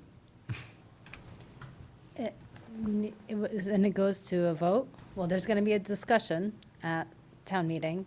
No. Dr. Hackett, could you answer that related to the timeline? If it's successful. It's successful and it gets two-thirds at spring town meeting. What's the plan? Or is there a plan? Or would that be terrible? What's the? I mean, we've got 270 days. Mm-hmm. MSBA doesn't care if it's spring or fall. So it does not fundamentally shift the project, because we have to play by the MSBA timelines. And I would not see us being able to get to a meeting with the MSBA earlier than December either way. So it doesn't matter when it happens. We've got plenty of work to do. It just has to happen. Mm-hmm. Could you just speak to the trade-offs, though? Because I mean, it sounds like your answer there just sounded different from the conversation we had when we made the decision. Are there trade-offs? Well, the conversation, yeah. I mean, and that's what I'm answering your question specifically, right? The issue that I raised is that our ability to put together a compelling educational plan, and we have enrollment issues that I think we need the time to explore and have a conversation around, because that will be part of the next step. Because once you're done feasibility and you go into eligibility, it accelerates the workload, and the workload then becomes about actually designing the building. So there's a lot we can do to prepare for going to eligibility that will then help us go through that process more quickly. And I've heard some of the comments tonight. I mean, getting people together, all those kinds of things. I'm just speaking to the only thing that would be accelerated would be if we were able to hit a MSBA director meeting in October if they are considering the movements from one category to another. After that, we're going to be in December at the earliest. So that doesn't matter in terms of the timing of the vote on funding the feasibility. That's simply. Dr. Hackett, if I could ask a follow-up, I think a big reason why the committee voted to delay until the fall was to give more time to develop that educational program you talked about. If town meeting allocates or votes affirmatively on the feasibility article this spring, could you get a competitive, high-quality program model together for the MSBA? Yes. I think there's so much work. No, I don't think we can. I think we need the time. So, we're going to be, end of town meeting is going to be in, mid-May, right? School's going to be getting out pretty soon. Place is going to empty out. So we need the ability to spend time with people, having conversations about what they want Morocco to be. We need to evaluate our enrollment. Ideally, we would be doing some kind of redistricting to make sure that we can provide a sustainable path for Morocco's enrollment, because right now there's no indication that it's going to level off. So that will become part of the MSBA process, and it all depends on our ability to deliver a strong educational plan. For example, if we have in the educational plan we want a STEAM room, which is we have at Ledge, they're going to ask, how are you going to staff it, right? So right now, we're dealing with a budget reduction, and we're just trying to make sure that we have class sizes that are manageable. We can do it, but I would be concerned that it won't be the level of quality that we want it, and we won't get the building that we want. So, but if the town meeting votes feasibility funding, then we have the available funds, but I don't know that we would be able to accelerate anything with the process. The concerns I've heard have been more related to if it's on the spring versus on the fall and all the competing money that is being considered by town meeting. But that's not my concern. I mean, it's either voted or it's not voted. I'm concerned about the ability to put together a quality educational plan. And also, not for nothing, but we have 6 elementary sections that are going to be gone next year. So the involvement of staff, bringing on new people into the process, I mean, we just need the time. And if there's not a quality educational plan, then is there the possibility that the MSBA would say no to the project? Or I don't know how much they would judge the quality, but they're going to allocate the spaces based on what we have in that ed plan. And so then there's the possibility that it wouldn't be they want to partner with us, but it wouldn't be potentially the kind of building that we would like to see Correct. I mean, they might forward. send us back. We go through a draft, redraft process. So the ed plan, for example, one of the components of the ed plan is you talk about your current space, what the issues are with the current space for the programs that you're delivering. Then you talk about what you'd like for a space, and more importantly, what are you going to do with the program? So we've got to be able to answer that second piece. Like, if we're going to ask for a STEAM room, what does that mean? How is do we have a curriculum around that? Who's going to staff it? Those questions are part of that. This is our vision for what we want to see, which is what the MSBA will work from. Can I just, so I want to just say what was going on inside my head. This is a very personal comment. While we were voting last week, I completely hear the concerns that Dr. Hackett and the majority members of the committee had. Obviously, I have a personal interest in this, right? So it makes it hard. I happen to be sitting in the chair at this point, but I'm also a parent. And I think the things that were going inside my head that sort of led me to understand where other members of the committee and the superintendent were at largely revolved around, it feels like right now the community's at a kind of low ebb, right, in terms of its because of the failure of the override, I think everybody is kind of, conceptualizing things in a not particularly, we're looking, right now we're making reductions, we're looking at cuts, we're looking to raise fees, both on our side as well as on the municipal side. We're trying to eke out every little bit of revenue. As one of our educators said, we're trying to turn over every stone and find funding. I think, where there is a threat, right, is around what ed plan emerges and what that means in terms of what Morocco looks like. And that Morocco commitment that we're making is for 50 or more years. And so if what emerges from that is a slimmed down, scaled back version of Morocco that reflects this sort of low ebb in the sort of feeling of our community, I think there's a real threat that we'll have built a Morocco that it meets this particular low moment, but doesn't necessarily meet the moment of the next 50 plus years, right? So, to Dr. Hackett, I just want to put a really fine point on what Dr. Hackett said around the steam room, right? Like when we were building Lynch, there was all this excitement, right? And so we were able to sort of build an aspirational school that reflected where the community was at that point. The community is at a materially different point right now. And I'm hoping, obviously I can't predict the future, but I'm hoping that everybody sees the hard decisions that are being made right now and how that would be helped by going a different direction with, a future override vote. But can't guarantee that. But the challenge with Morocco is that I think we are at risk. I mean, we would fight as hard as possible to put forward the best possible plan that's available. But we're also mindful of the fact that, there's 192 town meeting members, right, who might have, and I'm going to be very transparent and tell you, we have received emails saying, why do we even need a new Morocco? Couldn't we just tell MSBA to go away and do some kind of small budget, quick fixes, maybe the windows and, sort of fixing some stuff up to make it better than the $900,000 we spent last summer? But are we really as a community at a point where we want to invest in a new Morocco? My response to that was the committee's voted 5-0 in favor of pursuing the MSBA process and continuing that support for the school.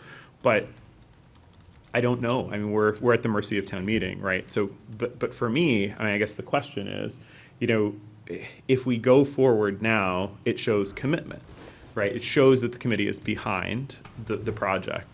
And that was where my vote personally came from. But I do understand and sort of, I struggle with does it sort of put us in a position where, we're committing to the current size, which is roughly 2 sections per grade as opposed to 3. And that means we've got, schools that are larger. And so it'll always sort of be locked in as the smallest school in the district. Right. And maybe that does reflect the current reality. But if we redistricted and figured out, some of the oddities of that 2012, 2013, for those that were there at the time, Ms. Conti was there at the time, the oddities of that, now 13-year-old redistricting process that kind of made Morocco by design kind of small, right? Because we were at this massive explosion in the population of students. And so it was a smaller building, so it was kind of districted to be small. Well, that redistricting process doesn't really fit Winchester as it exists today. Mm-hmm. So, that's just so that where I struggled around this. It was, I very clearly want to support the community that my family is a member of. And that's why I voted the way I did. But that was, I'll grant that was more of an emotional, personal, it was because it resonated with me personally, but stepping back, I do see the sort of potential threats to make it the one small, unusually small school that could be the output of where the community's at right now. Does that make sense? Because that's because I struggle. I want the commitment. I want to know and have that yes vote and know that we're definitely getting a new school, because I've been promised that since we moved here in 2018, that it's just around the corner tomorrow or the next day, right? And that hasn't been the case. And so I want that commitment, but I also don't want us to be locked in as the sort of permanent, stepchild school. I'm a stepchild myself, so I don't want to. That totally makes sense. Except, do you think that that's something that's really going to fundamentally change by the fall? As in, that is where I struggle, right? Yeah. I don't know. But I think that maybe we'll have an opportunity to bring together a group like Select Chair Brady brought together. The idea of bringing parents and teachers and administrators together to start talking about what the vision for Morocco should be. And kind of taking a similar path to what we did with literacy, to bring all the stakeholders together, having these conversations, and being really mindful and thoughtful of the process. But I do also feel like we do need distance from this failed override. I think it took a lot of us by surprise, and right now we're really just scrambling to keep the lights on with, and in terms of, I do feel like we just need to buy time, that to also not just create community engagement, but community buy-in across town. And I also Sorry, think pause with- for just 1 second. Oh, yeah. Since you've been so patient and sad, I feel bad that I didn't actually call on you earlier. Is there anything, I apologize, Ms. Oh, go ahead. because I know you No, were no. just about to start, but if there's Yeah. anything you wanted to share from the school perspective, if you want to introduce yourself, because some Yeah. folks might not know who you are. Hi, I'm Julia. I'm a junior at the Winchester High School, and I'm also a member of the student council. And I'm a student representative of the school Wow. committee. Yeah, me and Ingo, the other student representative, were talking about like budget cuts and arts, like sports. He's involved in sports. I'm in the band, so I'm also involved in like the arts, and like I think like there's a bunch of like art programs and electives that are really popular at the high school, and I've heard like people emailing about them that would be like really dreadful for budget cuts to impact those, like art programs like Photoshop, photography. Those are really popular, and like studio art and drawing and painting. Many of my friends have tried those and they really loved those, and I think they're really popular. Obviously art credits are required for graduation, so these are really important classes as high schoolers. And as for like me for music, I know how much work that we put in, and we love going on like field trips and like and going on like trips to perform for performance opportunities. So it's really important for us. And then sports, we've already discussed this before, but it is a really important part of the students' lives. It's how kids go to college. It's like how like kids can like show leadership and teamwork, obviously. So it's like it's a big part. But I understand that academics obviously goes first. But yeah, that's just something to take in consideration. Appreciate you sharing Can all the can I thoughts. can I just ask a follow-up question, though, on that? Because you said academics go first. I'm wondering how the arts or the athletics or other things help with sort of, does it help with the balance? Yeah, Against yeah, the, for I know sure. you're under a lot of stress in all your academic courses. like band, and I do dance, so I don't do a school sport, but like these things, like I do obviously so many like rigorous classes, like I'm in EP Chem, like your son, so it's like it's just like it's such a nice balance, and it's also just you can exercise different parts of your brain and your body and like different skills that you can't do in a classroom, and that are just so fundamental for like growth. And for your own social, emotional development. Yeah, like we were talking about earlier, yeah. Right. Can I just Exactly. make a comment? I think you're hitting on, I am uncomfortable with what feels like the conversation that you cut the high school to do more at the elementary. 'Cause I Yeah. don't think that should be a connection at all. Yeah. And I'm just realizing now that is what's making me uncomfortable. Uh-huh. And we have a great high school, we don't have enough.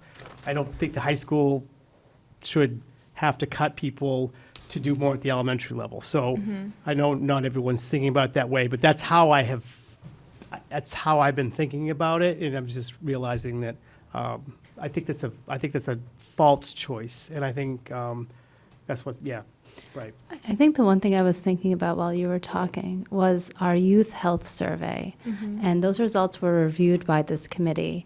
And you guys are stressed. It's a stressful time to be a high schooler. And the yeah. ability to give you options Yeah. that allow you to explore different interests and to maybe even give you a respite during the day. And meet Yeah. your graduation requirements. Yeah, which is yeah. And it's also Absolutely. just, like, That's- if you're not very strong in a classroom, but you're strong in other like realms. So then you walk into another classroom and you just get your confidence back. Yes, exactly. I love that. Maybe you don't feel confident or comfortable in like a history class or math class, but you step into like drawing and painting and like This that's is why just, it's like, your zone. so important to have you at the table. Yeah. And I really appreciate Oh, you sharing that perspective. And Dingo as well. Thank him for, I know yeah, he's sick tonight. He wish he but- could have come, but yeah, he cares about this a lot too. And we're sorry to keep you up so late on a school Oh, it's night. okay. Yes, thank you. Now, go. Thank you so much, guys. All right, so Thank why you don't It's we up wrap to it up you, with so Ms. please Conti? feel I free know- to stay and join us, but it's up to you. Yeah, I think you were about to duck out, which is very wise. Thank you, Mr. Eaton. We appreciate it.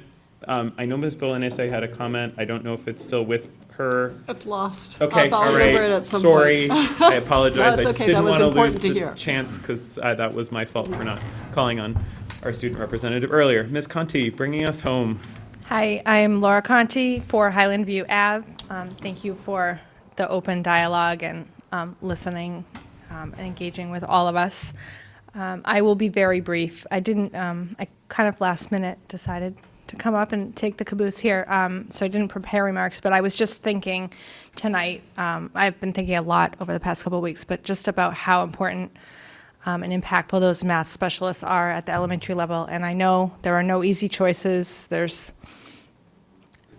You have difficult decisions ahead of you, but I think that is a critical piece to our elementary program and to follow up on. I can't say it any better than, was it Miss O'Neill from said it, but my kids, I saw both have had extra help with the literacy specialists, and it's a game changer for kids that will follow them. So I hope that you can keep that in mind as you make the hard choices, and I hope there's some way to keep what we worked so hard to get this year. Thank you. Thank you. I appreciate that. I think we are at a very late hour, but I do want to take a little bit of committee discussion. So That would be great. if the committee is okay and our wonderful superintendent, Absolutely. director of finance, and assistant At the pleasure of superintendents the are committee. willing, I would suggest that we set a target of adjourning no later than 10, which is 20 minutes from now. Is everybody okay with that? I would appreciate the opportunity to have a little bit more time, given all the decisions we have to talk through. But I understand that it's late. Okay, let's see how it let's unfolds. start and see how we Yeah, do. let's see how it unfolds. Could we just go about what we're covering in this time? Are we talking about what we've just gone Well, through, or are we first of talking all, we about need to budget Mr. sub? Marion, if you could change our slides, we need to pull up the recommendations from the budget subcommittee, Right, so because we it's have a from- couple of things that we do need to actually get your consent on based on recommendations that we made. So I'll very quickly go through this. So the budget subcommittee took a series of votes yesterday, and they are as follows.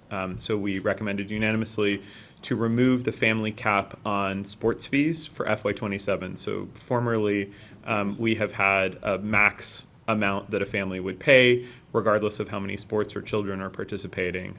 We recommended to remove that for FY27.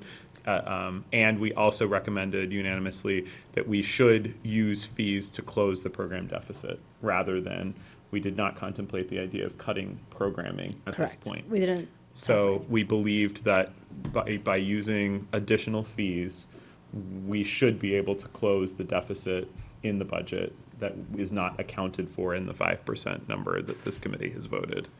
The budget subcommittee rather decided that we wanted to continue, so we did not make a recommendation yet on the specific per student per sport fee amount, because there were some remaining questions that we have for the business office and the athletic director around whether there are specific sports where there are higher facility rental costs outside of. So we've looked specifically at facility rental costs for hockey as well as for pool swimming.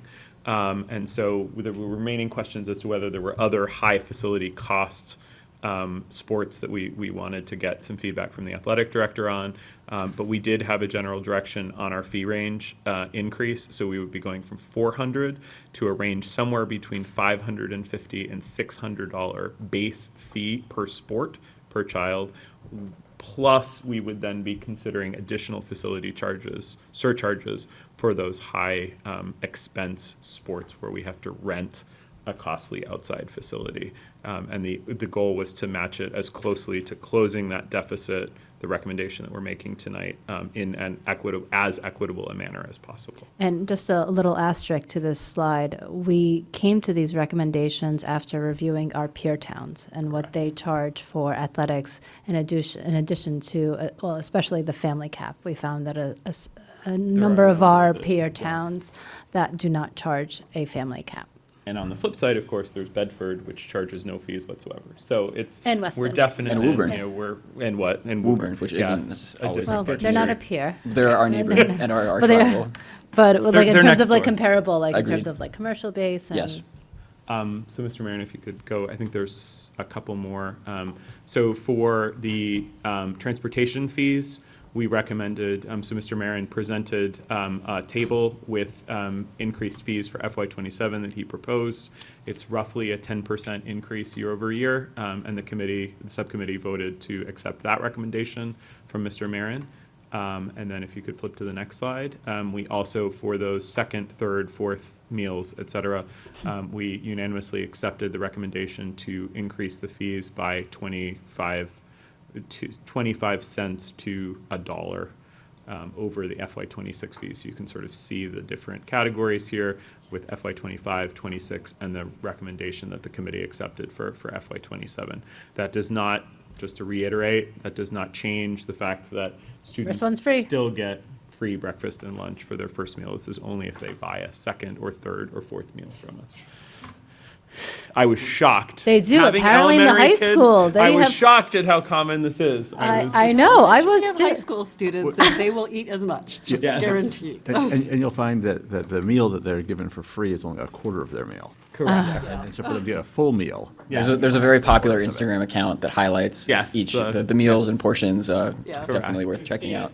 Yeah. So On the elementary level, we talk about food waste, so that's yes, funny. Exactly, it's the opposite. the So opposite. in terms of, is there any discussion on, I think found that we felt that the nutrition fee rises and the transportation fee rises we just accepted Mr. Marin's recommendation because we thought it was a very thoughtful recommendation. Happy to take any discussion on these, but if you wanted to have more discussion, I think the idea that I have for tonight is that the committee adopt, if it's willing, as the committee's position, the recommendations that the budget subcommittee has made, which will then allow us to finalize the athletic fee, as long as you like the direction that we're going in around the athletic fee. But I think for the nutrition and transportation fees, there's We landed no on the further fee work to do. recommendation, This is a final take on what we think we need to do. Just in the interest of time, my initial thoughts on this. One, I was a little bit curious about why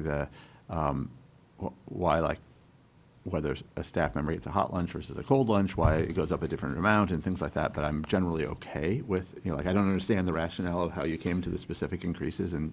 That is not a question we asked. But Yeah.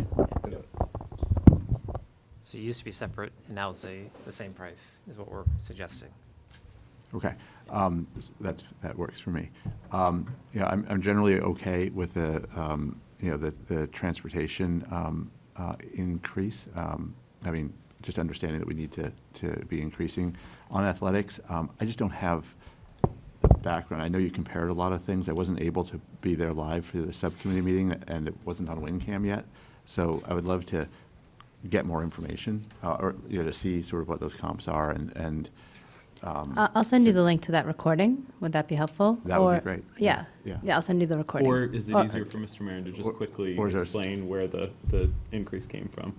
And I'll say that on that, I guess I was wondering,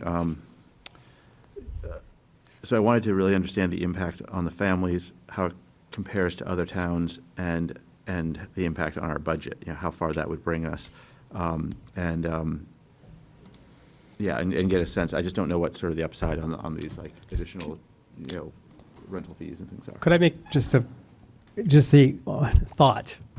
What we heard tonight for feedback, and I think that people on the committee want to have a conversation about math specialists, and I'm sure some other things, right? We've committed to a 5% budget, Yeah. right? We have to get that done. So I think that would make sense to me that we meet next week, okay?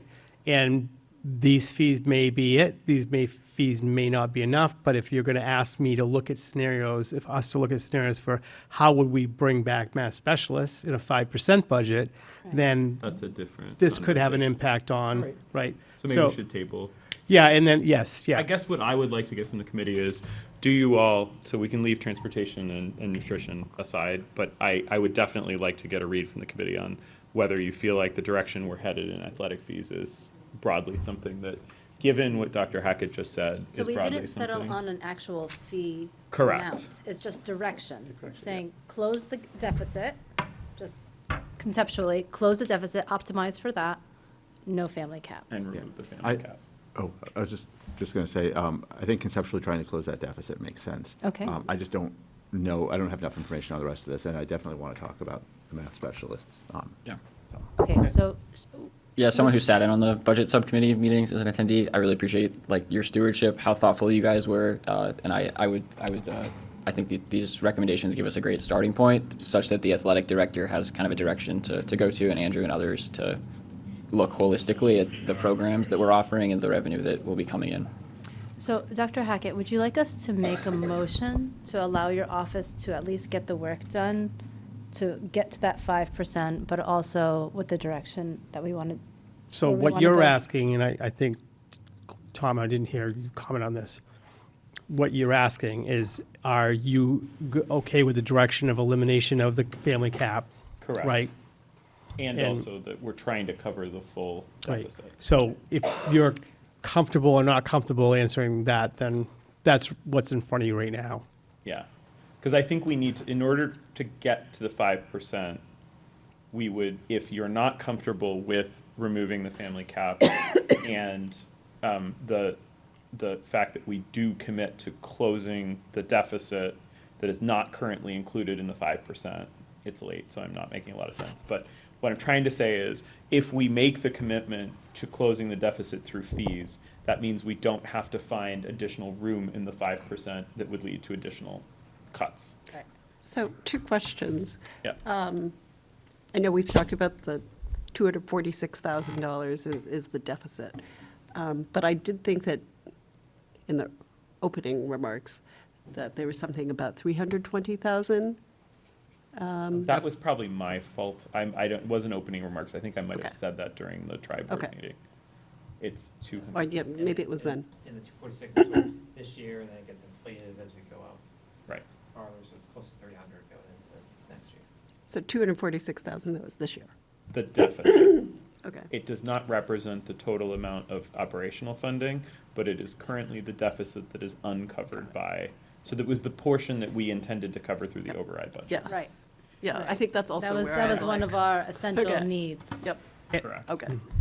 And then the other thing is, with the notes that are here, and with so you're saying that the specific per sport athletic fee isn't particularly decided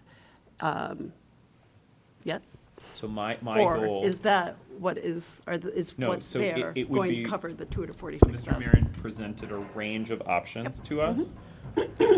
My and Ms. Minyarji's hope that we would be able to lower the base fee to the lowest point feasible, given the facility surcharges that we're still investigating. Facility surcharges are still being investigated? Correct. Okay. Okay, So it's, alrighty. the more that we can get a handle on the actual facility surcharges that cost the district, the budget, a larger amount of money, then we can lower the overall base fee, right? And attribute more of that to the facility surcharge fees. And that was my hope, right? But I think what we said was, it's a range right now, between, so going from 400 to a range between 550 and 600, depending on what we find around facility surcharge fees. But the And then with objective the- was to eliminate the deficit. Yeah. Correct. The whole Yeah, yeah. exercise was to Which eliminate I'm this deficit. generally in support of as well. And then just with the, oh dear, am I losing the question again? Well, one more thing, that it's with the caveat that we're also not cutting programs, so keeping. Correct. Which So I we think would is keep very programs. important. all of the programs. And, yeah, and it'd be, yeah. So with And that so if being- any programs that have low enrollment, we would have to consider perhaps cutting. So I'm going to guarantee you, if you want me to go back and find $320,000 to reinstate math Yes, specialists, please. that isn't even close to the problem you're going to be trying to solve. Okay. So I think if we get direction on family cap gone, but Yep. I think the 246 is not going to be the number. Okay, got it. So, because there's not a lot of places to go. And Right. I'm not saying that to gut the athletics program, obviously, But we know there are other it's a series operational of bad, costs. right, there's not great choices We also don't left. want to cut programs, right? This is also a way to maintain, because again, we I have a strong understand, sports right, but culture. and so we 320,000 is about what we would need to bring those back, and I'm having a hard time right now coming up with exactly where we would pull that from. Got it. Okay. And especially because we're hearing that the 5% may not also happen, Right. Yeah. Yep. Okay. so. All right.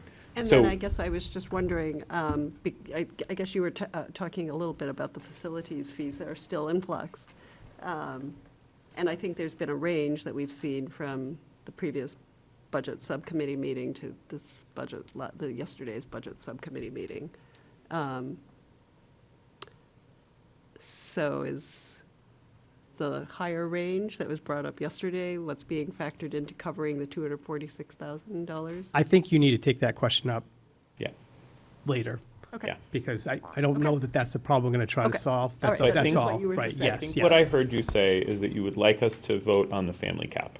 I think you got to get that direction, that would be very helpful, Yeah. right? And then, and I'm not suggesting we've got the athletics program to put math specialists in, but I don't want to make any assumptions right now. If that's where you also want us to go and come back, then Yeah. we'll do that work. Yep. Would likely provide a series of options to try to protect everything at the same time. And then I think that could be on your agenda for Thursday, if that's what we're going to do remote next week. Next week. Yep. But we've All got to right. turn around a budget pretty soon with detail. Yep. Okay, so with that, I would accept a motion around family cap. Can I say, so I'm generally open for all of these categories. I just wanted to make, just, because I think what we're voting on is you guys doing more information to come back to us. I think what you're voting on is, are you The family voting cap. as a family cap? Because there's a Right. big difference between what we raise with fees if there's no family cap versus Right. if we do. Right, okay.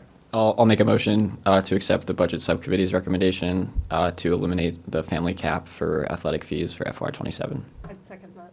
Right, all in favor? Aye. Aye. Aye, so the motion carries unanimously, and I think we'll hold on other motions. Oh, I okay. think just one comment that didn't quite fit in, because I thought we were going to do all of these sections, but on the renting facilities piece, which again, I'm open to charging for that, but there are other facilities that, as a town, we've invested in building, our fields, our gyms, things like that, so just. We're looking into, that's the reason we're talking to the athletic director. Okay. Is just to really get to the bottom of that. And we've chosen to focus on facilities this year. We also had a robust discussion about human resource costs. But that, Like all just the because administrative of costs. the amount of time, the administrative costs and HR costs, there's not going to be enough time to get to the bottom of that this year, but I hope that we can take that up over the course of the year as well. All right, are you both okay tabling transportation and meals? I mean, I would recommend you vote it. Okay. Okay, let's All do right. it, let's do it. In that case, I'd be happy to accept a motion around transportation fees if folks are ready to vote that. Yeah. Sure, I'll make a motion. All right, somebody? Second. Okay, you got it. All right, Don so gets it. motioned by Mr. Hopcroft, seconded by Mr. Belair. All in favor of accepting Aye. transportation fees? That's unanimous. Let's do nutrition And then too. nutrition? Yep. So moved. So moved. Okay. Second. Second. All in favor of accepting the committee recommendation on Aye. nutrition? Aye, great. All right, Thank you both. thanks, appreciate it. All right, so let's move on to Okay. talking about math specialists. It's on here. All All right. So can you find us some math specialists? So I will, Math all right, interventionists. we will go Math back. interventionists. We will go back and, yeah, specifically math interventionists, or we may just go back and say, if we had to find money, $500,000. Yep. For whatever it is that we decide you want to do, this is what we would be recommending. Yeah. Yeah. And, I mean, this is the one really substantive area. You know, all the other areas you've talked about are enrollment-based, et cetera. This is. I mean, there's no argument that everyone wants tier two, and I would just remind everyone that's what the override was about, Yeah. right? Yeah. So, and that didn't go, and I just worry about the sustainability of bringing back positions that, Could be compromised in FY '28. exactly, right, right. Although I would Without say- an override. Although I would say we just got those positions, and so it's not bringing them back yet. It's But just we also had a it's hanging dean. on to them for one more year. So are we, But we are also we, had a dean of Yes, Student yep, services. yep. Let's not do this tonight, if we could, please. no, save but it. so I just want to be clear. So if we are making a request of the superintendent, is it to maintain our current level of math specialists? How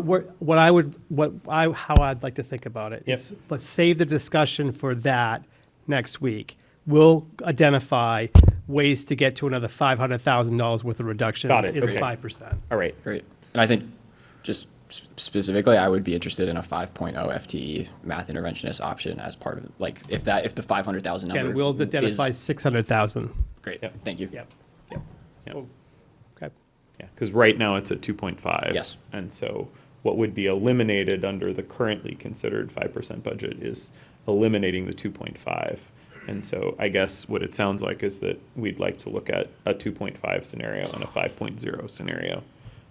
Right. And I also would say that if we just, we've worked really hard to get notifications out to everybody about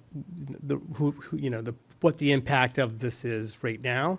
So I also don't want to give false hope that we're going to do a recall for math specialists at this point either. Right. So Yeah. just to keep that in mind. Yes. Yeah. Yep. I appreciate all of your hard work, and I'm sorry absolutely. that No, we've been giving feedback. You've been and very it's- supportive. This could have come sooner, and I apologize for that, but appreciate the great work you're doing. No to- worries at all. No, this has been work with us. kind of a lot in 3 weeks, so 4 weeks. But Are there other areas that we want to discuss tonight regarding the new budget information that came tonight, or anything in the public hearing that we want in terms of preparation work for the superintendent plus Mr. Marin and the assistant superintendents for our meeting next week?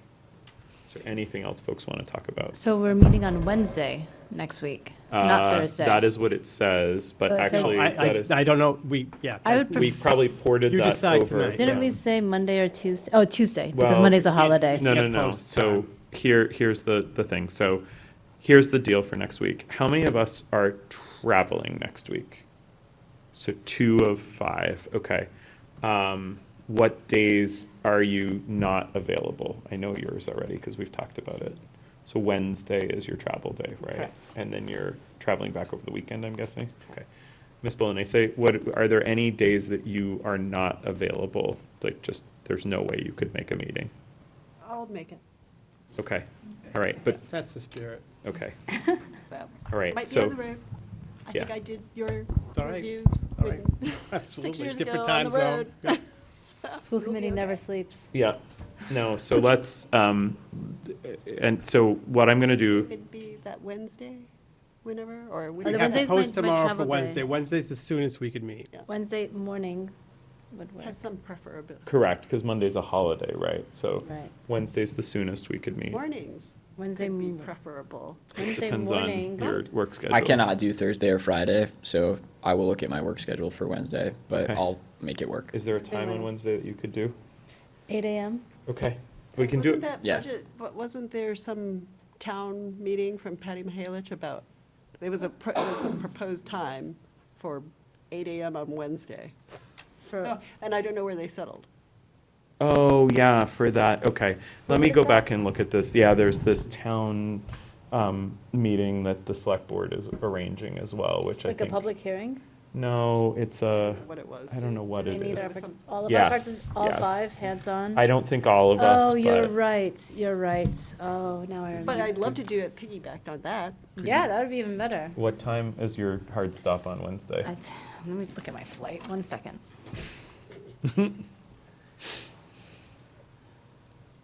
Joint FY27 budget meeting. Yeah, it is actually all of us. Broader than the group we had for the tri-board. No, it's it's smaller, because I don't think it's all of FinCom. It's all of Select Board, all of School Committee, and it appears just the chair of FinCom, and then the town manager and superintendent. I haven't said I'm going. Yeah, I have I'm not. good until noon. I haven't heard yet when it's being scheduled for. I'm available until noon. Okay, all right. So let's tentatively hold, I don't know, so what's your Wednesday Eight morning? would work. like? Okay. Yeah, it's all right. before work. Let's see if we can do it as early as possible on Wednesday morning then. Great. Should we do it Great. in person? No, no, not at 8 a.m. Okay. All right, and then our next public meeting in person after that will be Tuesday, so 28th. the 28th. So that's the other thing that's missing from here. So we will do our 30-minute meetings prior to Springtown meeting on April 27th and 30th, May 4th and 7th if needed. I'm hoping that Ms. Bedard can put out those. She's already on it. Okay, got it, just so that they're noticed. They're out already. Okay, great. And then we have to figure out a budget sub-meeting, but I don't think it's going to happen, obviously, before next Wednesday, so. I don't know that you need to. I think we just got to Okay. come to the full committee at this point. Okay, Yeah. got it, the timing. Every committee meeting will be a budget meeting. All right, future agenda items, as I joke at every meeting now, are just the FY27 budget. Can I ask a question related to the town meeting article presentations? If that's something that, like, the chair and vice chair usually take up, or if that's something we'll discuss at a future meeting? Because I think we'll need to think about some articles in particular and As what of that might right look now, I'm like. just doing the carriage house, unless Tim. Yeah, I mean, so the only ones that I know of that we are currently scheduled to present are Article 1, which is our 5 minutes from the Yep. moderator, and he said he's going to be strict about that this year. Last year we got 10. I'm going to still see if we can push it a little bit, but he's trying to be very strict about Article 1 this year, and then the literacy article, and then the carriage house.